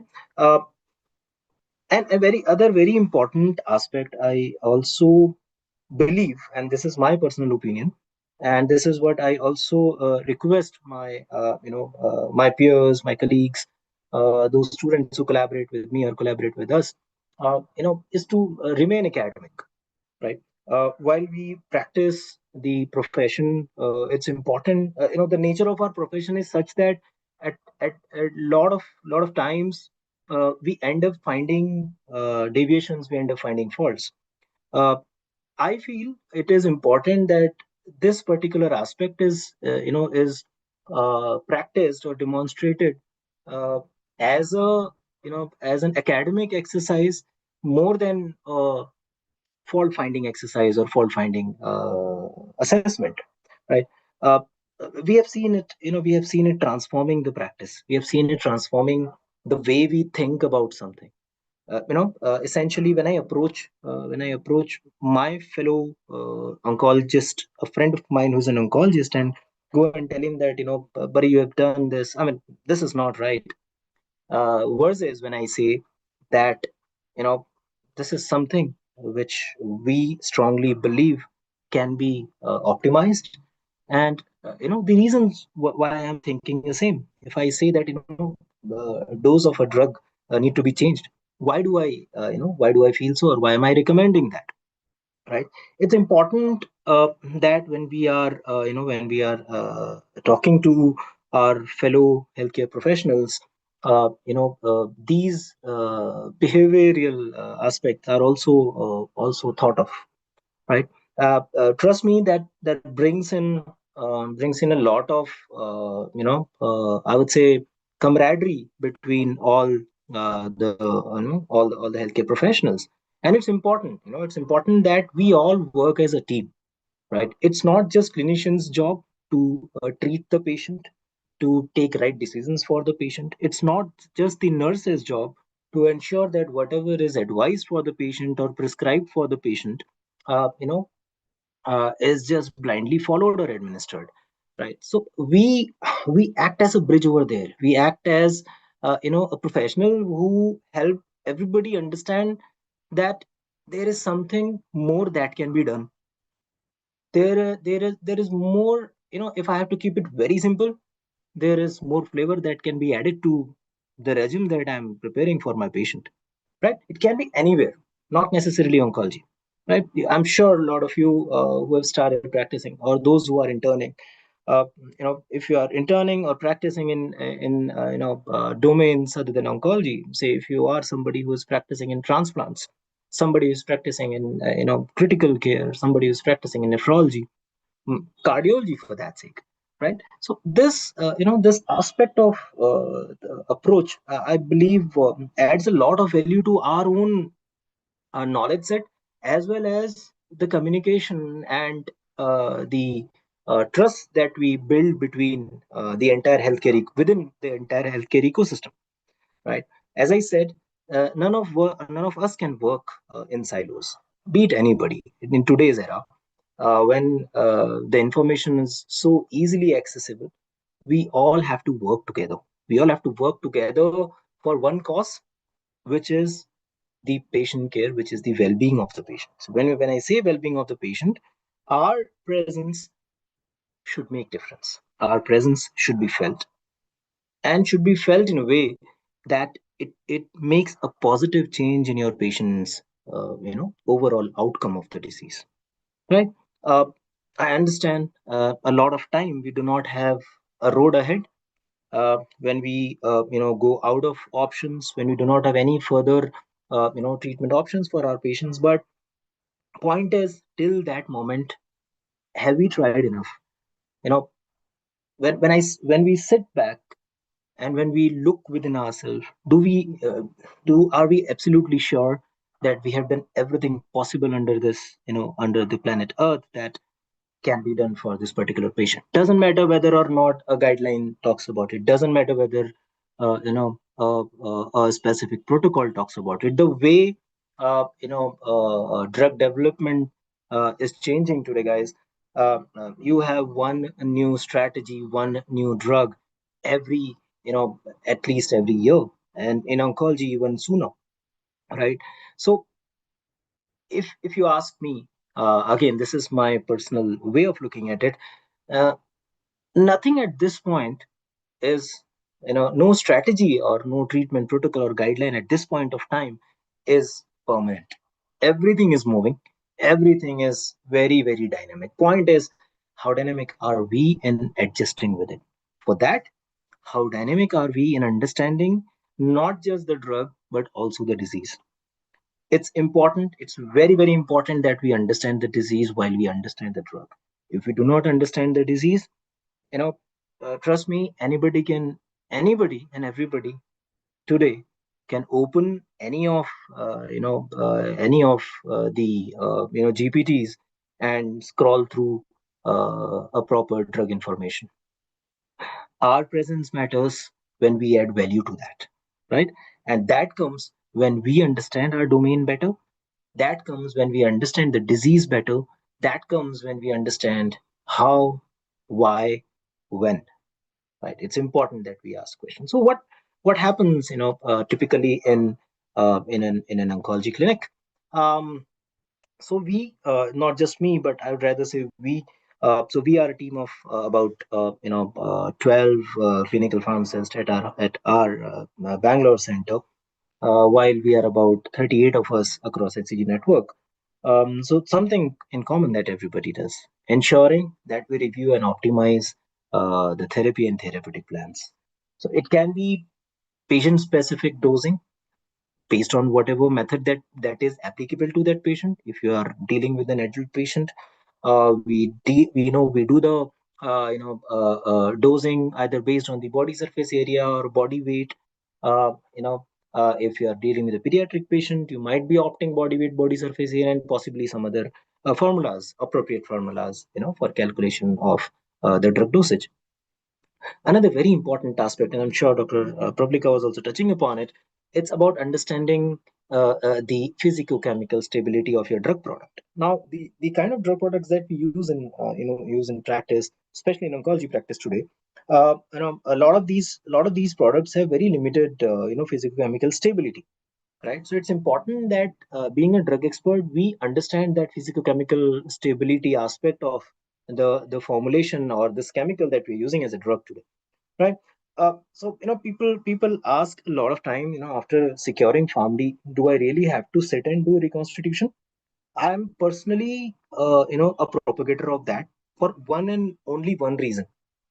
I don't think anybody other than a pharmacist, whether I'm a PharmD, whether I'm an M Pharm, whether I'm a B Pharm, anybody other than a pharmacist understand a drug both from this being a chemical and this being a treatment, right? When I say so, and when I myself sit for drug preparation, I keep that aspect in mind, right? So when I do that, if I'm, say for example, I'm reconstituting or observing or supervising a drug preparation, and I see that a drug X should be final formulation should be should be a clear liquid, but I'm seeing that there is some difference of color, possibly a pinkish color. Now, whether this pinkish color is a contamination, should I go ahead and administer the drug? This pinkish color represents, uh, you know, degradation of the drug product, or this pinkish color is normal. It is nothing but just the drug, right? So for somebody to sit and understand that, I think there's nobody better other than a trained, CP who can effectively do it well. So I personally am a propagator of CPs being involved in drug preparation practices. Might not do it themselves, but be part of the entire program. Ensuring that the when we talk about oncology, of course, we do talk about protocols. And now I think somebody would definitely say that, a few minutes back I was talking, to go beyond protocols or think beyond that and all those things. But having said that, the protocols which are laid down after thorough research and clinical trials and the experiences that gives us a base to where to start, what to do, and of course, that gives us an idea about what is the right type of regimen for a patient. But when we talk about oncology, what's important is personalization. You cannot, at this point of time today, in the era of personalized medicine, we cannot generalize a therapy for a specific patient, and we have seen enough number of examples of it today.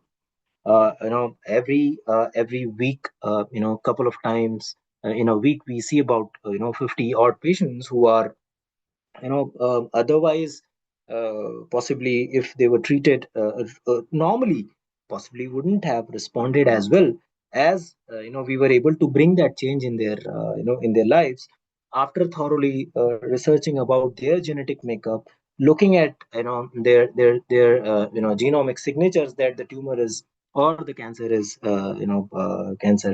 showing, and deciding the treatment based on that, right? If I would have chosen to go the guideline way, possibly I would have given a couple of chemotherapy or two, three chemotherapy drugs with possibly one or two biological therapies. But I know that the patient might not do well if I do that, right? And to understand that, it's important that I understand what are the arsenals, or what are the what I have in hand. Can I what else that I can do, right? um while we talk about oncology, we talk about cancer management, so it's very, very important that we also look at the comorbidities, right? We also look at the infection, which is unfortunately one of the biggest reason for mortality and morbidity in oncology, right?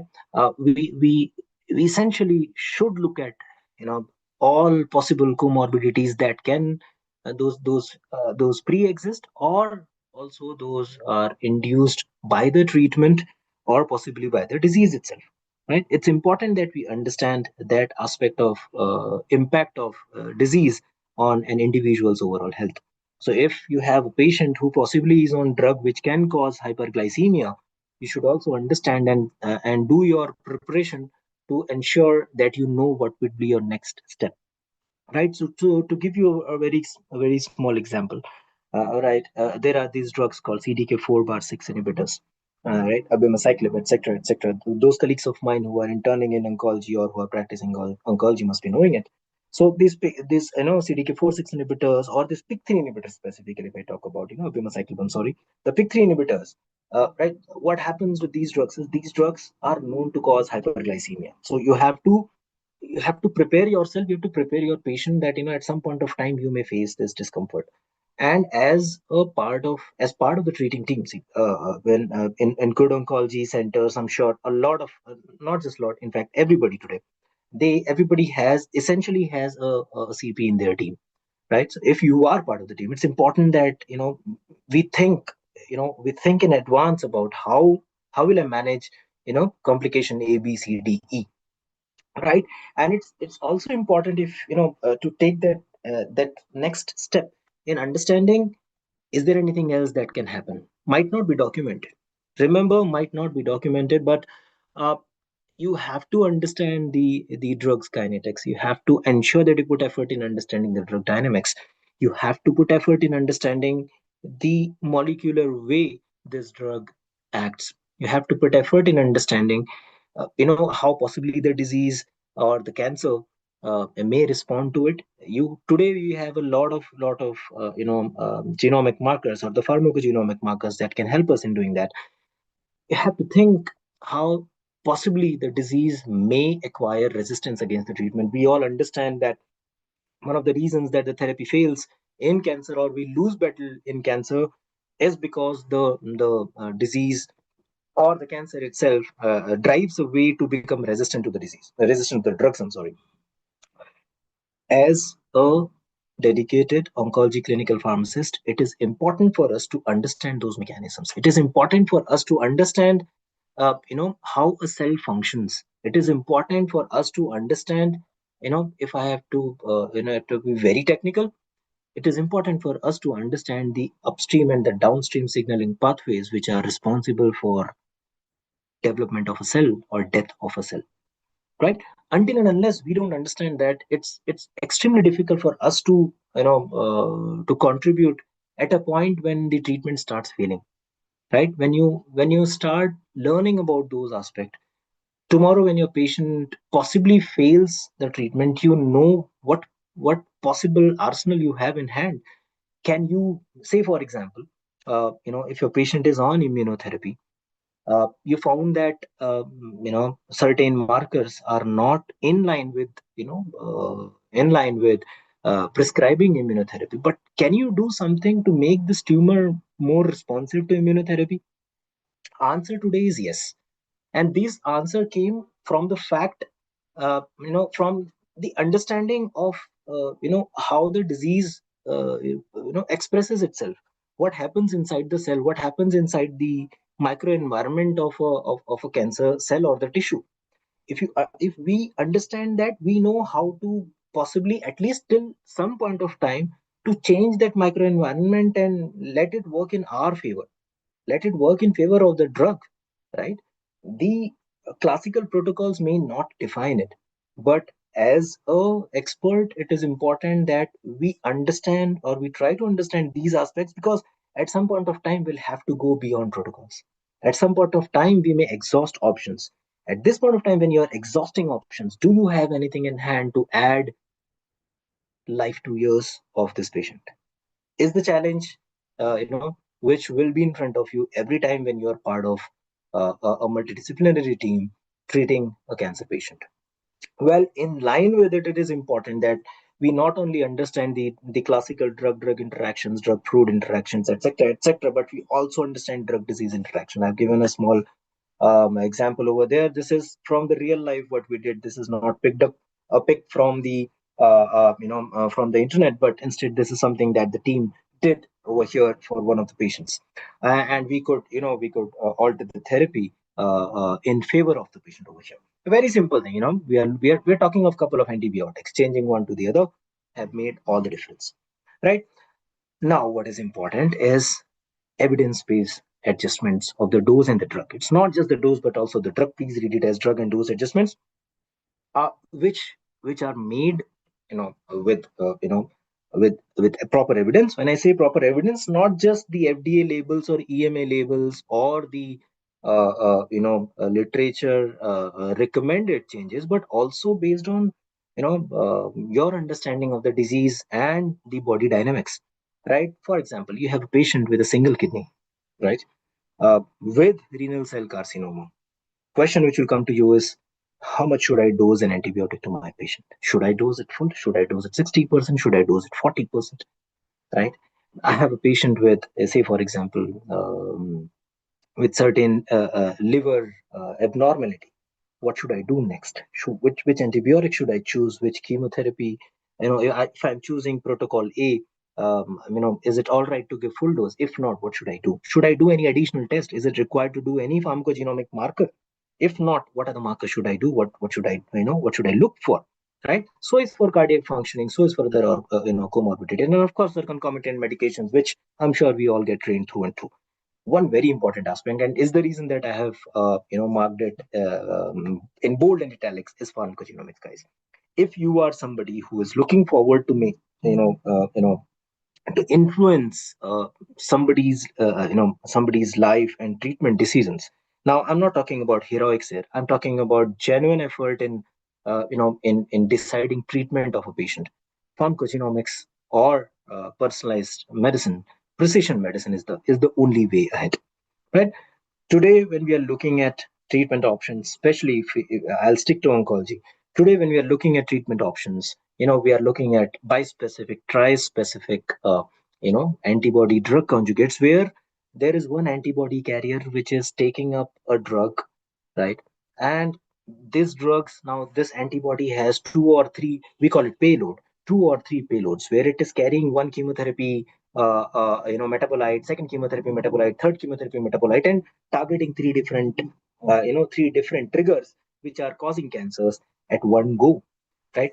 If I have to implement such strategies, or if I have to use such drugs for my patient, I should first understand where, why, and how does everything functions. If I'm saying that I'll be using a anti-CD19 therapy, I first have to understand what anti-CD19 is. What are these CD signals or molecules or genomic markers are, and do they affect everything? Can I use a drug possibly which is a drug used in hematological cancer? Can this drug be used in in somebody who is suffering with a solid organ cancer, right?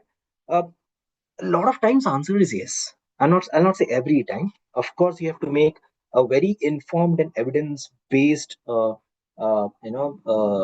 decisions, because you are playing with somebody's life. Your one decision, trust me, when you work in multidisciplinary team, kind of a setup, everything whatever you say and anything whatever you say is treated very very seriously.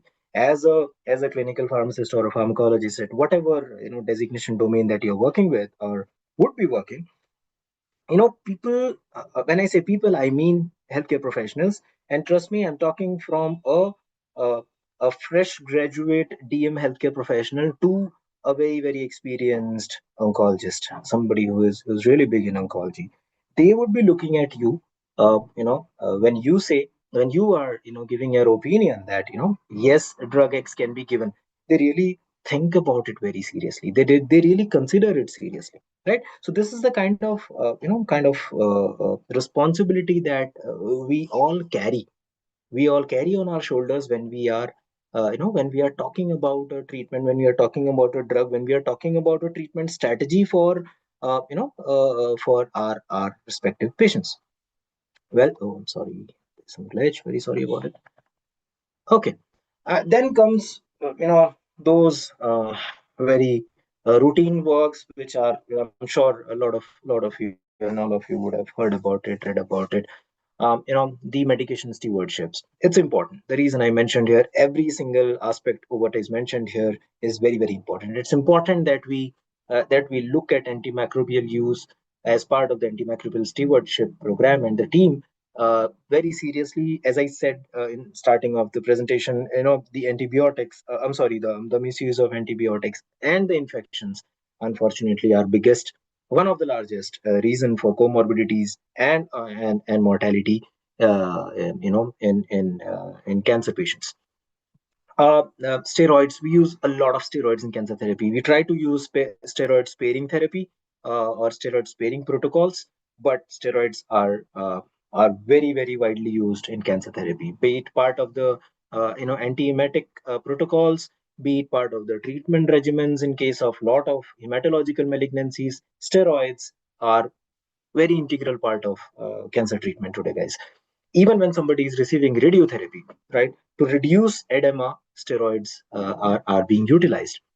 Again, as I said, I mean, with your constant effort and with your understanding of the disease, I'm sure a lot of you would have come across protocols which are steroid sparing, but that that understanding is very very limited today.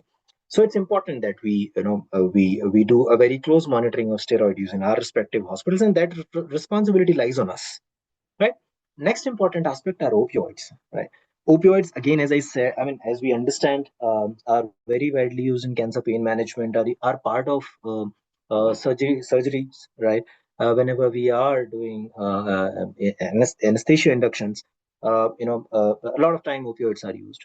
Whenever we want to achieve optimal pain control, as I said, especially in oncology, opioids are indispensable at some point of time. But it's important that we monitor these drugs. It's important that, because of the regulatory uh, uh, risk to the institution, if somebody misuses your institution and you are quite viable, quite held responsible for whatever happens about the misuse, if your institution is the one and if you are the one who's managing it, a lot of time that responsibility falls on us. And of course, anticoagulants. Now, the reason, this anticoagulant stewardship, you might not see at many places, but this is something that that is something I personally feel requires a lot of attention. The reason being, uh, cancer itself, the kind of metabolic changes that cancer causes, it itself is one of the risk factors for deranged coagulation. When we talk about deranged coagulopathy or coagulation, thrombus and thrombosis related effects are very very high in patients who are diagnosed with cancer. Essentially, if you look at the guidelines, the use of anticoagulants is being warranted in patients who are diagnosed with cancer. So it's equally important that we choose the right kind of anticoagulants. It's anticoagulant. I'm sorry. It's important that we choose an anticoagulant which does not interact with my treatment protocol, treatment regimen. When I say it does not interact, it's not just the direct interaction. It's not just, that anticoagulant A is metabolized by CYP3 enzyme, and my chemotherapy is metabolized by CYP3 enzyme, so there is an interaction. Of course it is.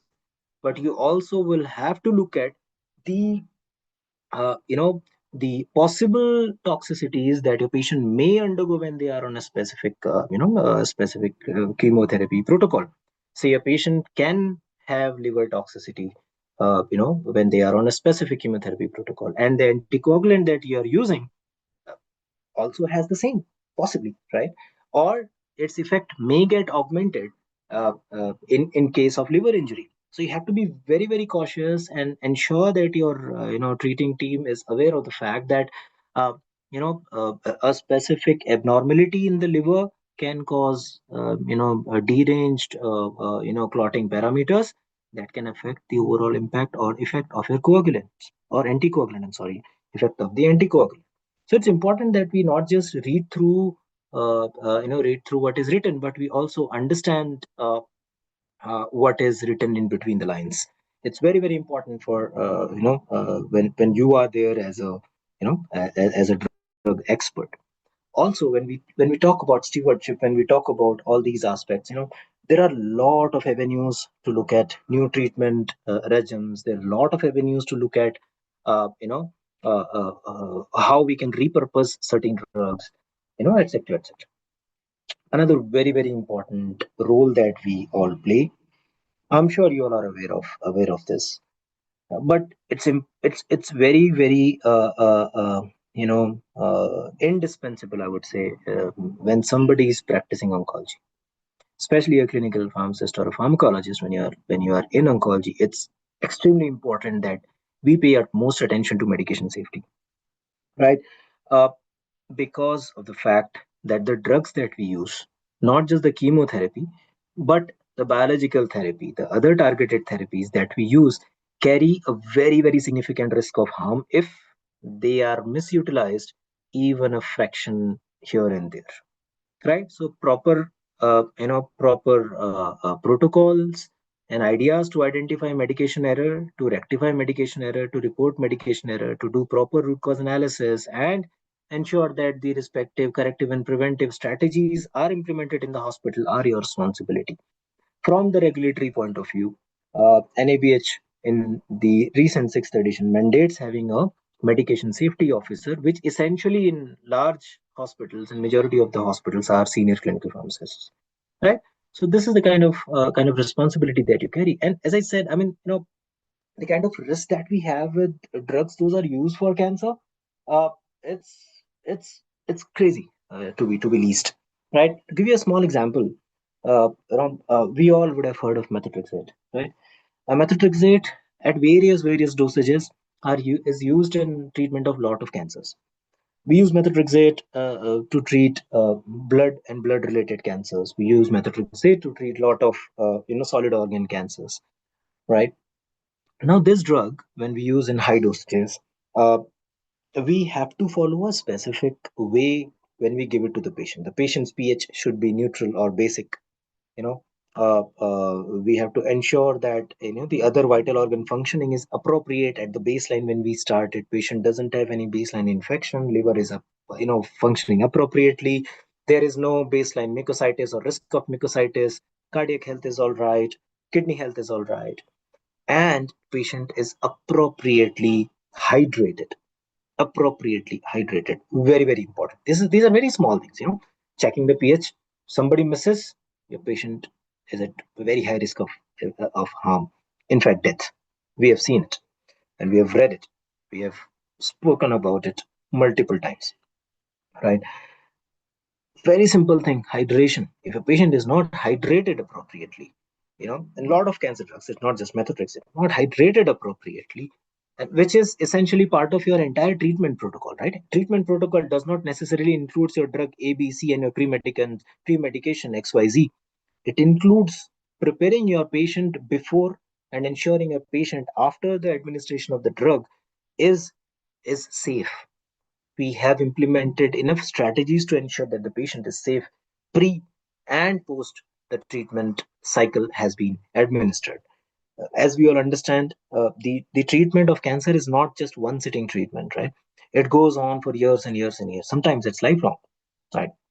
Today, guys, with the advent of technology, with the advent of the kind of drugs that we have, I know I will not be surprised.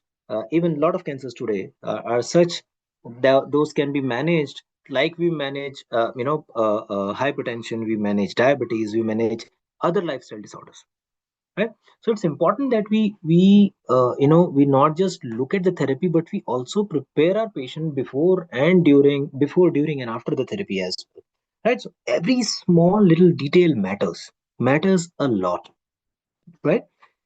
Coming on to the other medication safety aspect, I'm sure the bullet number two is something which is very well known to all of you: adverse drug reaction analysis and reporting. It's especially important in oncology because we are seeing a lot of new drugs. We use a lot of new drugs, so it is important that we understand the effect of these drugs, especially the adverse effect of these drugs in our population, right?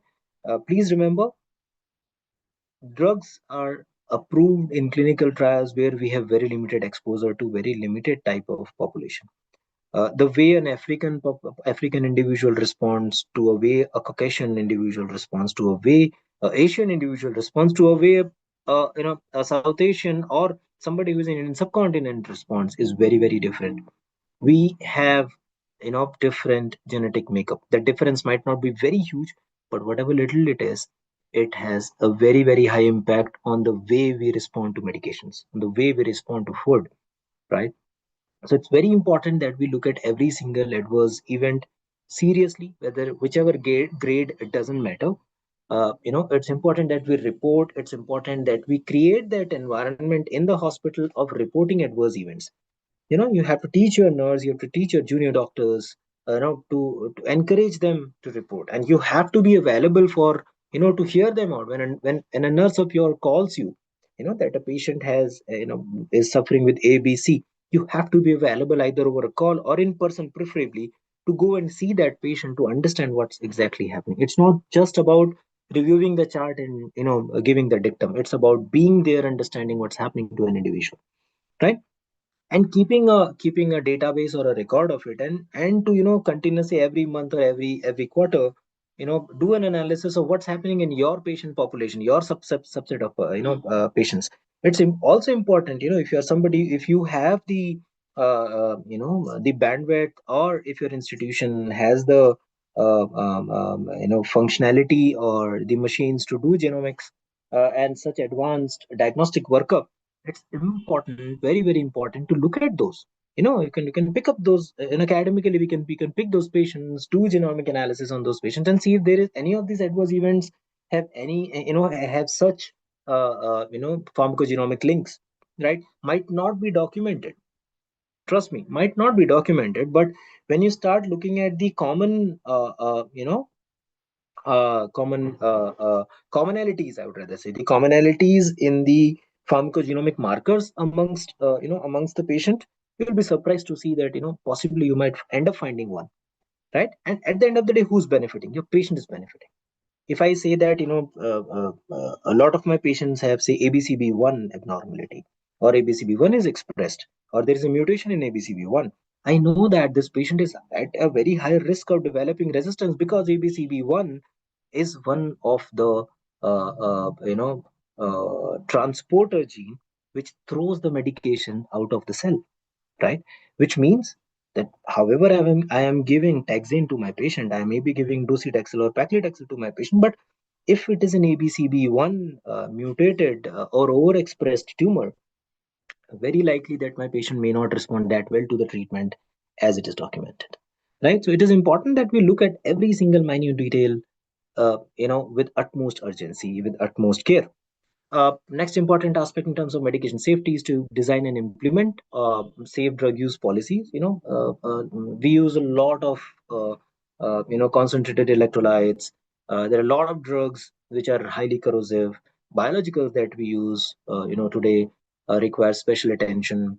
So it's important that we keep our eyes and ears open and keep reading, keep understanding what's new happening, and design our drug safety protocol, drug use protocols in accordance with the utmost safety guidelines. Drug recall initializations and validations is something that essentially becomes our responsibility.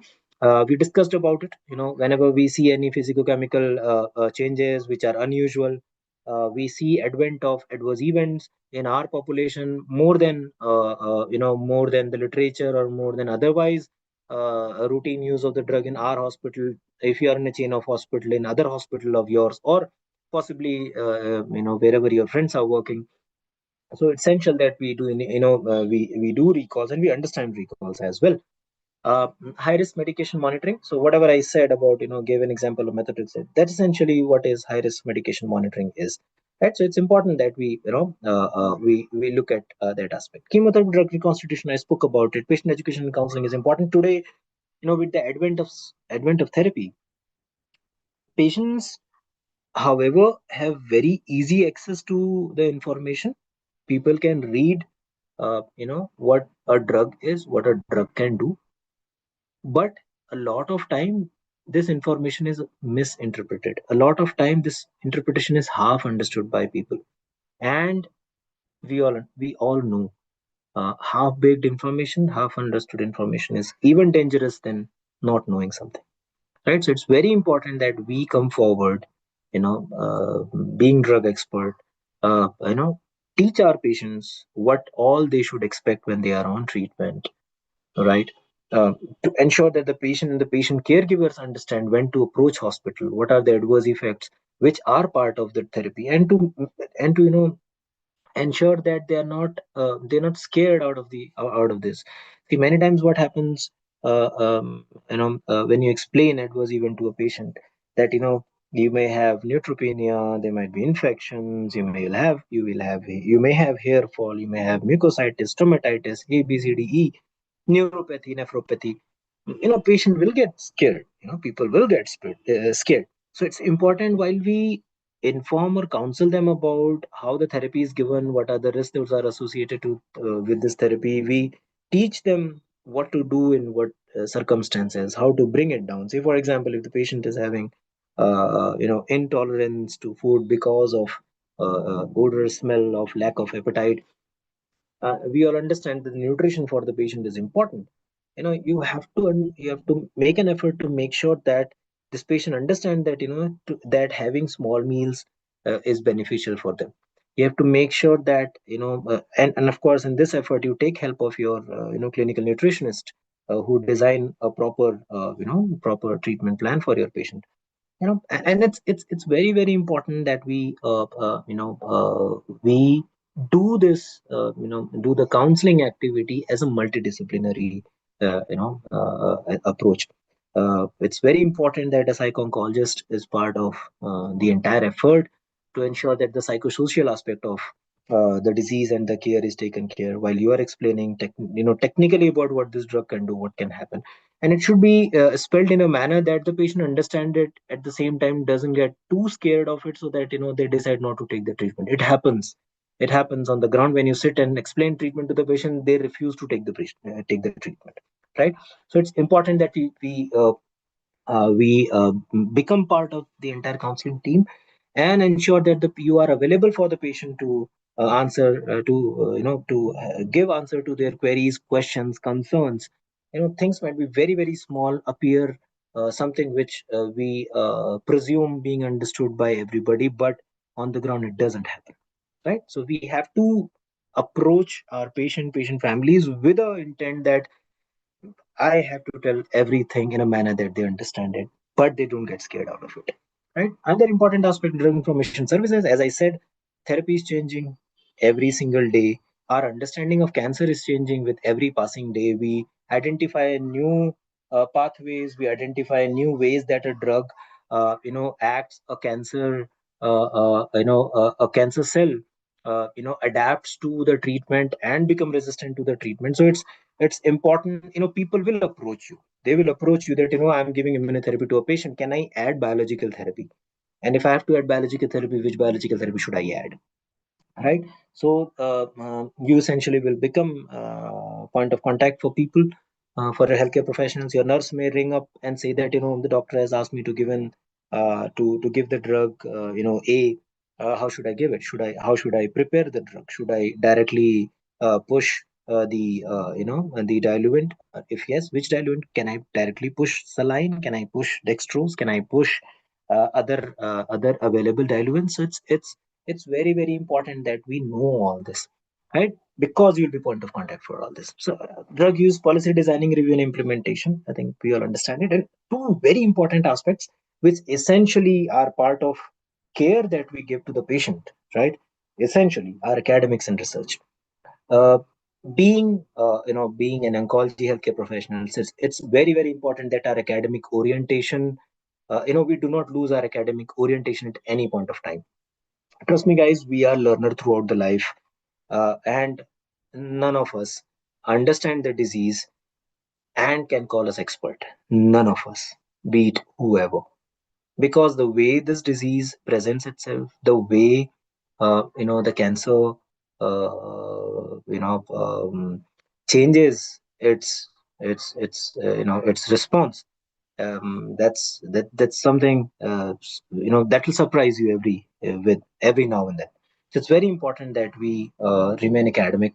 When I say so, as an healthcare professional, it's important that you have an alignment towards doing research projects which will help you in understanding disease process and the drugs better.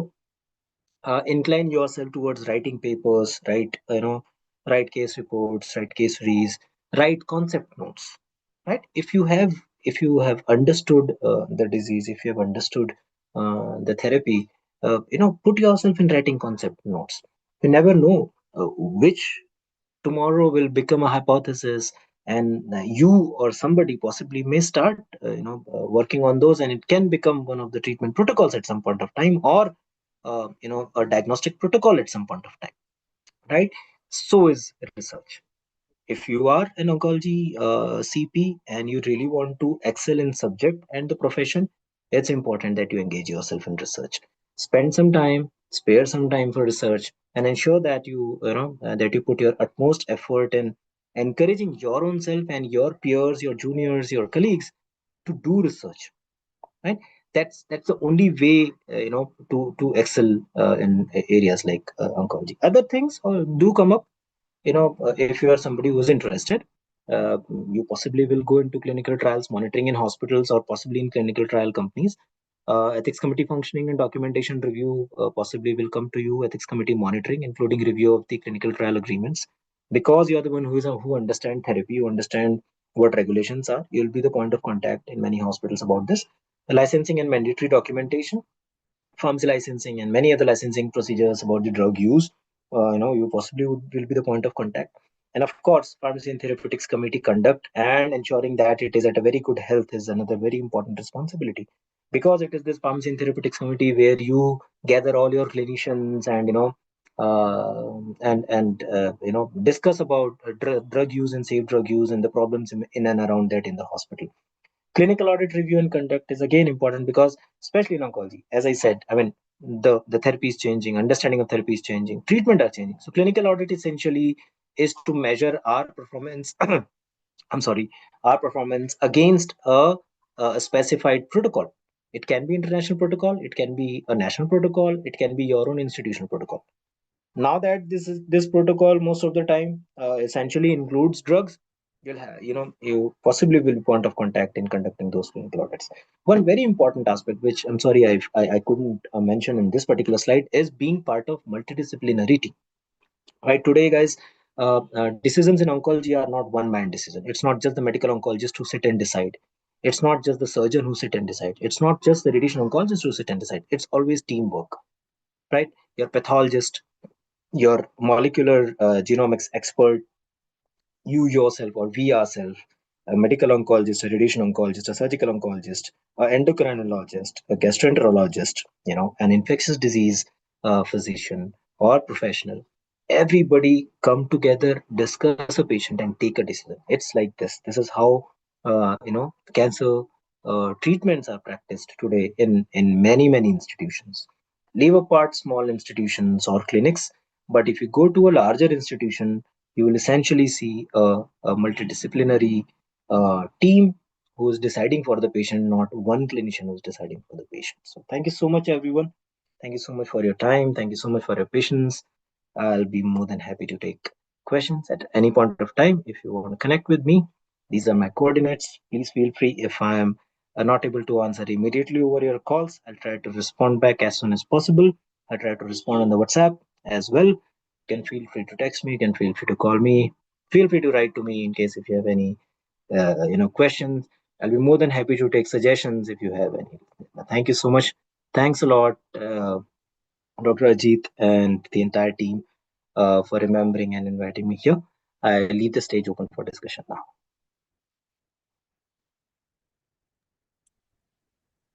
Thank you so much, sir. Now, if anyone has any questions, they can leave them in the chat box. Yes, guys. Please come up with your questions. Uh, and please fill the feedback form. Everyone, please fill the feedback form. Okay, and come up with the questions. Okay, I think there are questions. Yes, sir. Yeah. This is Abhijit. Hey, hi Abhijit. Sorry, I didn't realize you are there. So Abhijit has worked with me in HCG Kolkata. Thanks, man, being there. So your question is, I'm good, man. Thank you. Thanks a lot. Can we develop any strategies by which we can any deviations, catch up any deviation of treatment for any patient regarding their tumor size, grading, and appropriate treatment protocol? Because someone prefers NCC and someone ESCO. So what's my opinion? See, my opinion, as I said before, protocols are are our first reference always. You cannot go, you cannot deviate from the protocols to right at the initial stage, right? You have to take a thoughtful decision. Now, whether you to follow ESCO, to follow NCCN, it's up to your institution. ESCO, the ESCO essentially follows or talks about NCCN. The differences between ESMO and ESCO, ESMO and NCCN, but those differences are also not very large. The treatment decisions are taken based on the pharmacokinetic behavior of a drug, the dynamic behavior of a drug, and it essentially does not differ too much. What may be different would be the dose of the drug. What may be different would be monitoring parameters. What possibly different would be the use of pharmacogenomic markers. That's what essentially is the difference. At our level, it's important that we understand the recommendation from all the global bodies and implement something which is implementable to our population and our a healthcare ecosystem, right? It's not just one hospital, but it's the entire healthcare ecosystem of the country, right? So whatever capacity we are, it's important that we understand these guidelines, the genesis of these guidelines, how a particular guideline came, what was the reason, what was the protocol, I'm sorry, what was the trial that that established this guideline. And it's important that we understand to that extent, to that level, for us to decide whether I'll follow NCCN or I'll follow ESCO.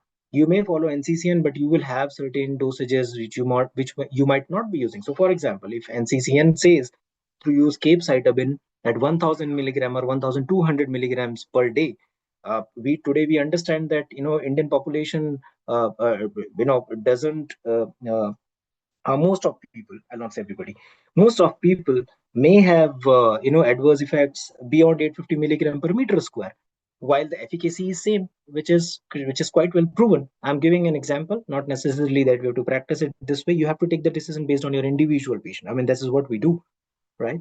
If you have a patient who is who can tolerate 1000 milligram per meter square, of course you'll give 1000 milligram per meter square to a patient. But decision is always personalized. Decision is always based on your patient's clinical findings, your patient's baseline status of their vital organ functioning, and of course based on that, what kind of monitorings that you can do in your resource, right, at your hospital. If you are in a larger hospital, you have anything and everything. You can do a muga, you can do all advanced scans and diagnostic test, genomics, everything. But if you are in a resource limited setting, if I'm sitting, for example, in Shivmoga, can I do all this? Answer is I still have no as an answer. I'm still depending upon larger hospitals, farther places for my patient to reach. So you have to think all those things when you implement a protocol. Of course, in oncology, only thing which saves a patient is the right effort at the first time. If you have missed the bus the first time, there is no returning back. If you have compromised the treatment by any means at the first time, there is no returning back. Your patient may say that, okay, I'll take only chemotherapy, I'll not take radiotherapy. Or if I'm taking chemotherapy, I do not want to take biological therapy. You have to make your patient understand that it's not a choice. Oncology is not a choice, right? If something has to be done, it has to be done the hardest way and the best possible way the first time. Because when the disease recurs, understand that we are dealing with something which has evolved over millions of years in the history of this planet. We have evolved like that. Our body, when we say cancer, it's our own body. It knows how to come out of problems, right? And treatment is a problem for cancer cell, right? While we are treating, we are killing a cancer cell, and our body knows ways to come out of it. So when you hit hard the first time. I hope I was able to answer, Abhijit.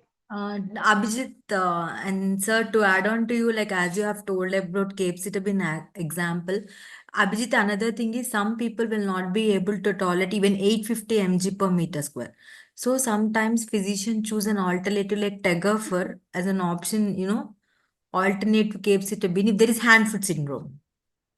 Some Yeah. people, and the dosages, and it is not just the guidelines, the patient tolerability and how they tolerate adverse effects also.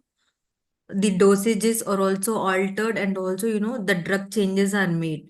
But it is not like other treatments where you start with some antibiotic, there is some hypersensitivity reaction, and you don't continue that antibiotic. Anti-cancer therapy, you don't have an option. You have to weigh, you have to weigh risks and benefits. You have to treat adverse effects, but you will have to continue the treatment and finish the cycles unless the patient cannot tolerate the adverse effects.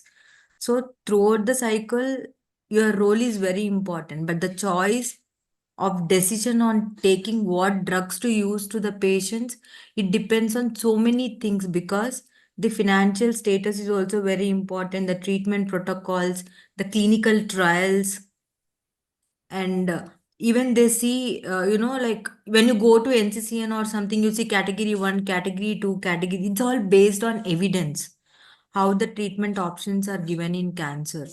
Just not cancer, in all the diseases, but mainly cancer. You just see the evidence based practice that is implemented in day to day scenarios. And very new drugs are coming up, and many are in clinical trials.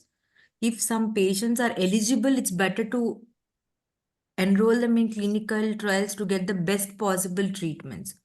So you cannot tell which guidelines you have to follow, but most of the guidelines followed are NCCN, but they are tailored. Those guidelines are taken and tailored according to the settings, because the genomic profile differs from country to country. And some US patients tolerate few drugs, Indian patients tolerate the drugs, different drugs from the same class. So this is how what happens in cancer. And another thing, as clinical pharmacist, the choice of drugs you can choose when alternatives only in case of pre-medication and supportive care medications, where you can play an important role, but not the oncology drugs, where you will not have an option to choose, but you can only choose an alternative in formulations. Like paclitaxel is there.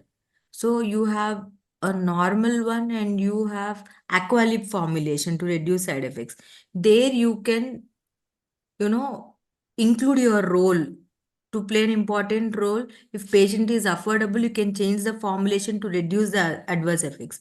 There you need your drug expertise, but not change the complete paclitaxel and give some other drug. So I think I have added something to this. Absolutely. I mean, whatever you said is bang on. I mean, that's how routinely that's the approach that you have to take, right? It's not a single dimensional approach when you are treating somebody for cancer. It's always multidimensional. So you have to think from all the aspects, from your patient, resource, everything put together. Um, So I think there is another question, and thanks, Dr. Publica. I think you have articulated it really nicely.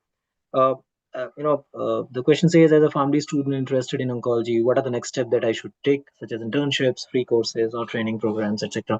Um, uh, See, Harshada, it depends on, again, the kind of resources you have in hand.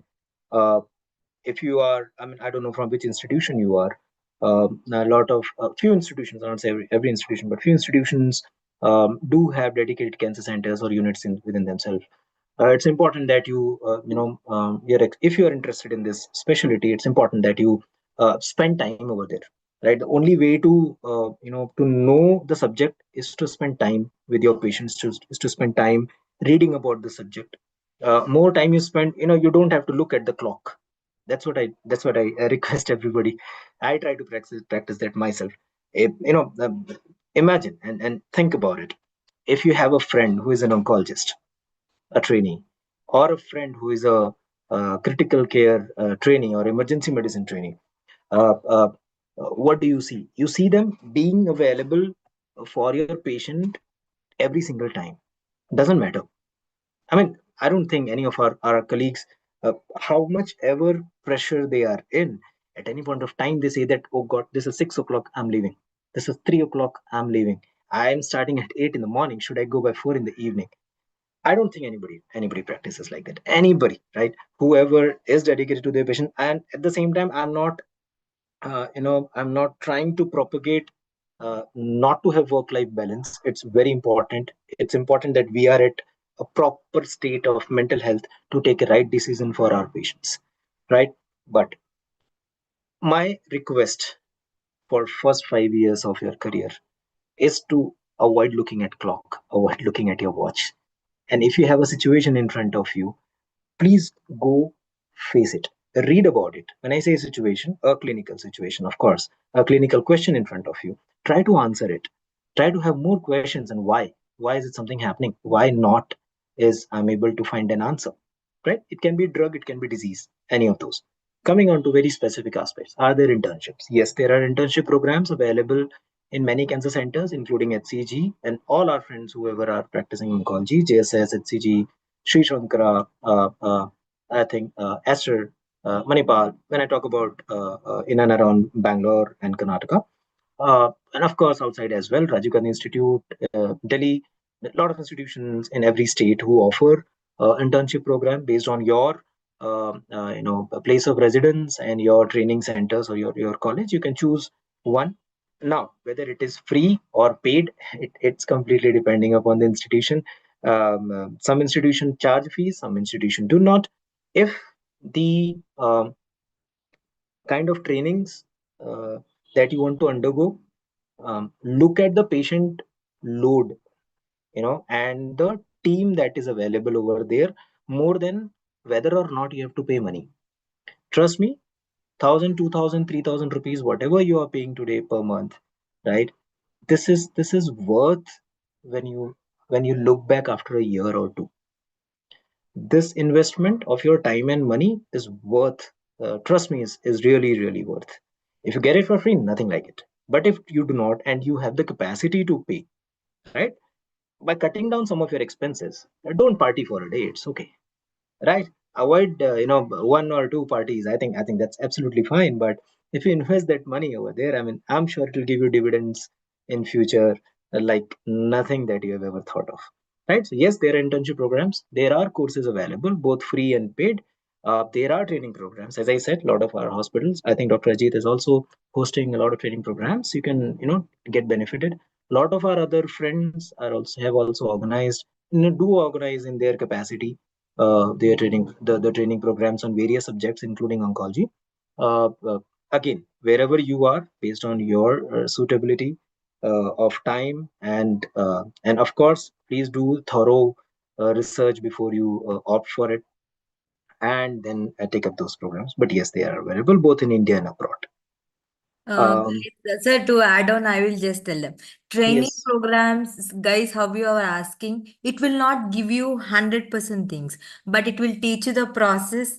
Because I myself can tell, when I was a student, sir, of yours, just in 1 week span, I have learned how to mix a drug. Even a technician can do it. But the process and the guide will teach you how to do it with knowledge and how to practice it patient. Mixing drugs, a technical person can do. But how much to do, how to do, it's a process. That is what you need a guide, sir, who will teach you how to do it. That's what we have to learn. It's not how much Right. we learned, it's that even I don't know anything. Even sir is also every day we need to be updated. But we know that we need to refer certain guidelines for certain stuff. Yeah. So you Agree. need a guide who will tell you where to refer when you get a problem. Not the documents what your senior says or your trainer says. But your trainer should teach you the process. You can do it by yourself when you learn the process. Actually, to tell, I have learned in HCG how to mix the drugs. I was there for 1 week. I have learned it in 3 days. I was even scared to touch a needle, but I have learned it. But when I don't have an answer, like how sir told why, I didn't go and search any internet or Google. I just read the drug label of every drug. Understood it, how to prepare a drug, what to reconstitute. Then my clarity is it NS or 5D. The label says it correct, so I need not ask someone. I read the adverse effects. I went and told it to patient. I practiced what I have learned. So I learned the process. I did it myself, and I could see that when patient report you back, you will learn it.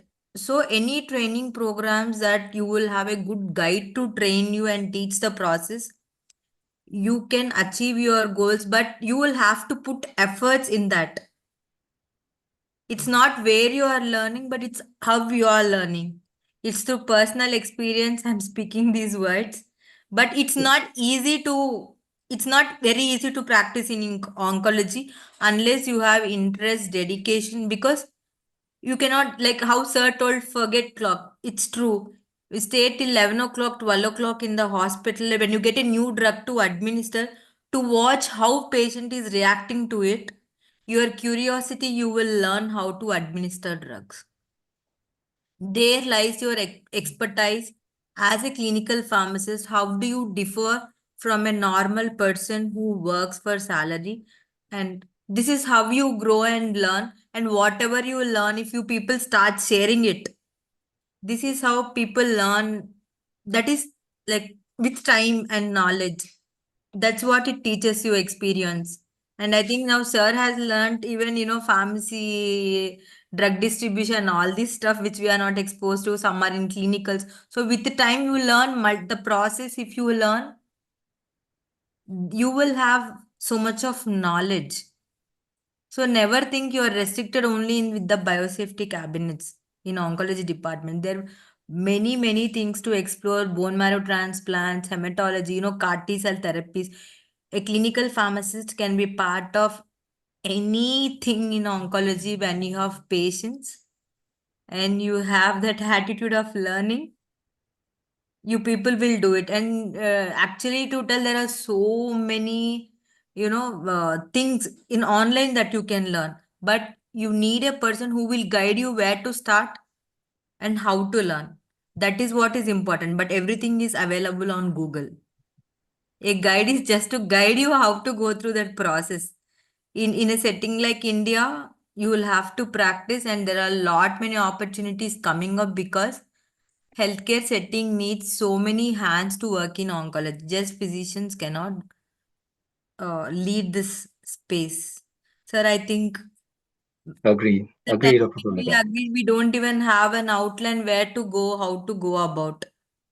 It's Yeah. just time taught us. I think So, There is a I agree. question, very interesting question by Ajay Krishnan. Dr. Yeah, Pooja, you can absolutely. take this up. I Yeah. was reading that. So it says that about certain fellowships, these are available. Some are abroad institutes. Are they worth doing it online? So if you're looking at starting state of your of your career and trainings, I would strongly suggest to do hands-on. Yes, in Um, the yeah, hospitals. in the hospitals. If you can go abroad and do it, nothing like it, right? But I think today, our own self. our friends, those who are dedicating their time in training or giving fellowships, uh, has enough knowledge, patient pool, and technology available in India that you can learn the subject, basics of the subject, and to a certain extent in certain institutes, really advanced practices being here in India itself. When you're spending time, I would suggest spend time in taking a step further from there. If you've completed your PharmD, you want to learn oncology, fellowships in India are pretty good now. Yeah, whether GSS gives it, Sri Shankara offers it, we are also doing it. I mean, I really take pride in being the first to introduce it in India, all thanks to the wonderful team that I have, the guidance that I had from our own chairman, chairman of HCG Group, Dr. B. S. Ajay Kumar, who himself is quite inclined towards good clinical pharmacy practices and having good professionals around, and that created a good ripple around, and we have very good institutions today, right? Everybody, and trust me, everybody who is offering the fellowship have very good facilities, good patient footfall, uh, which helps in getting yourself trained on practical aspects of care, which is important. Coming on to whether to take help from online sources, it's good, but that might not help you completely in understanding the clinical nuances.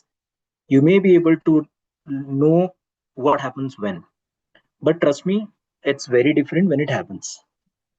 You may learn that when somebody has hypokalemia, give potassium. But when you start giving potassium, that's when it makes difference, right? So it's True. while it's important to learn when to give potassium, it's equally important to stand there and give potassium to somebody, right? So choose a course where you have hands-on. India or abroad, your choice. Uh, Options in both the parts of the world are equally good. There is nothing less and nothing more.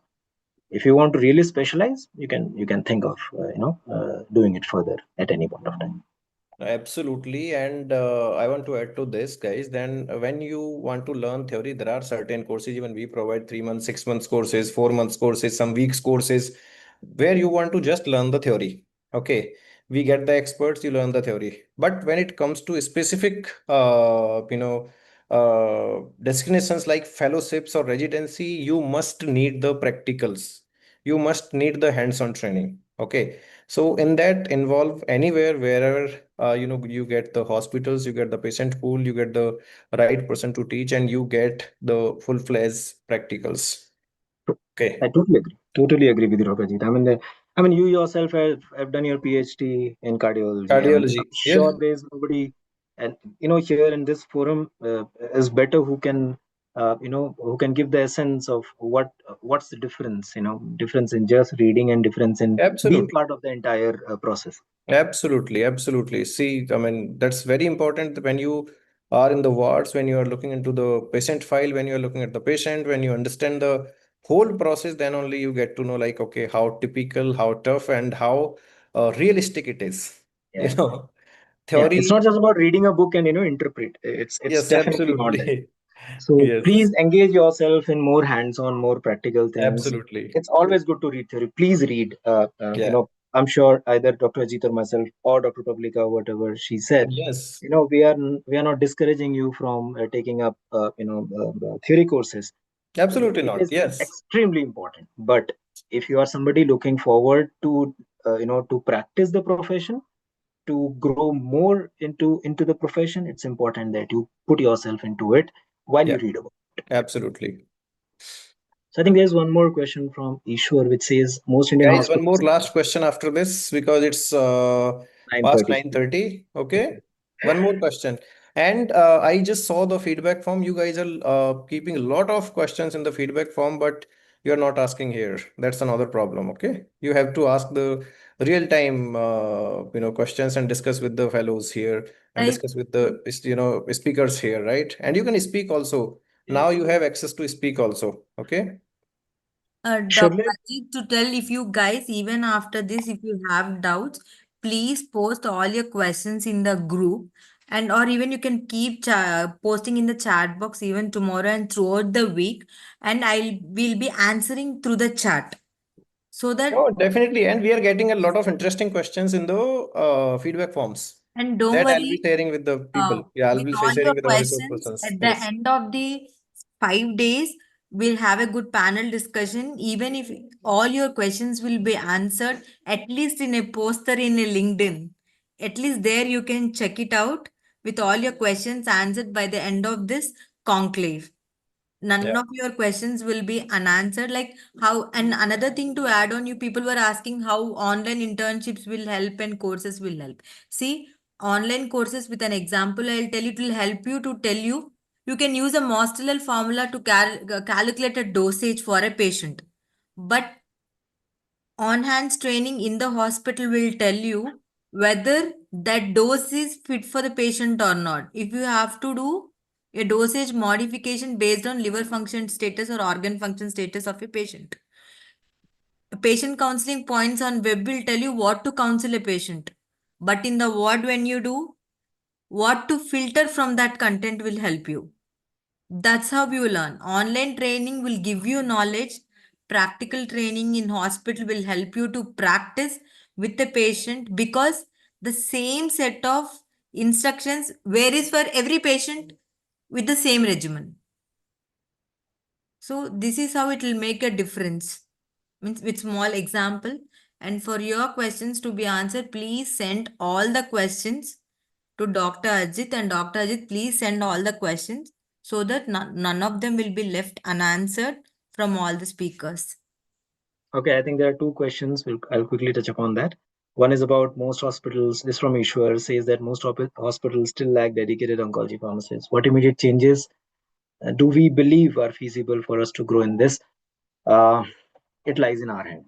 I mean, this is what I always say. It is not the regulator. It is not the government. It is not anybody else, but it is us.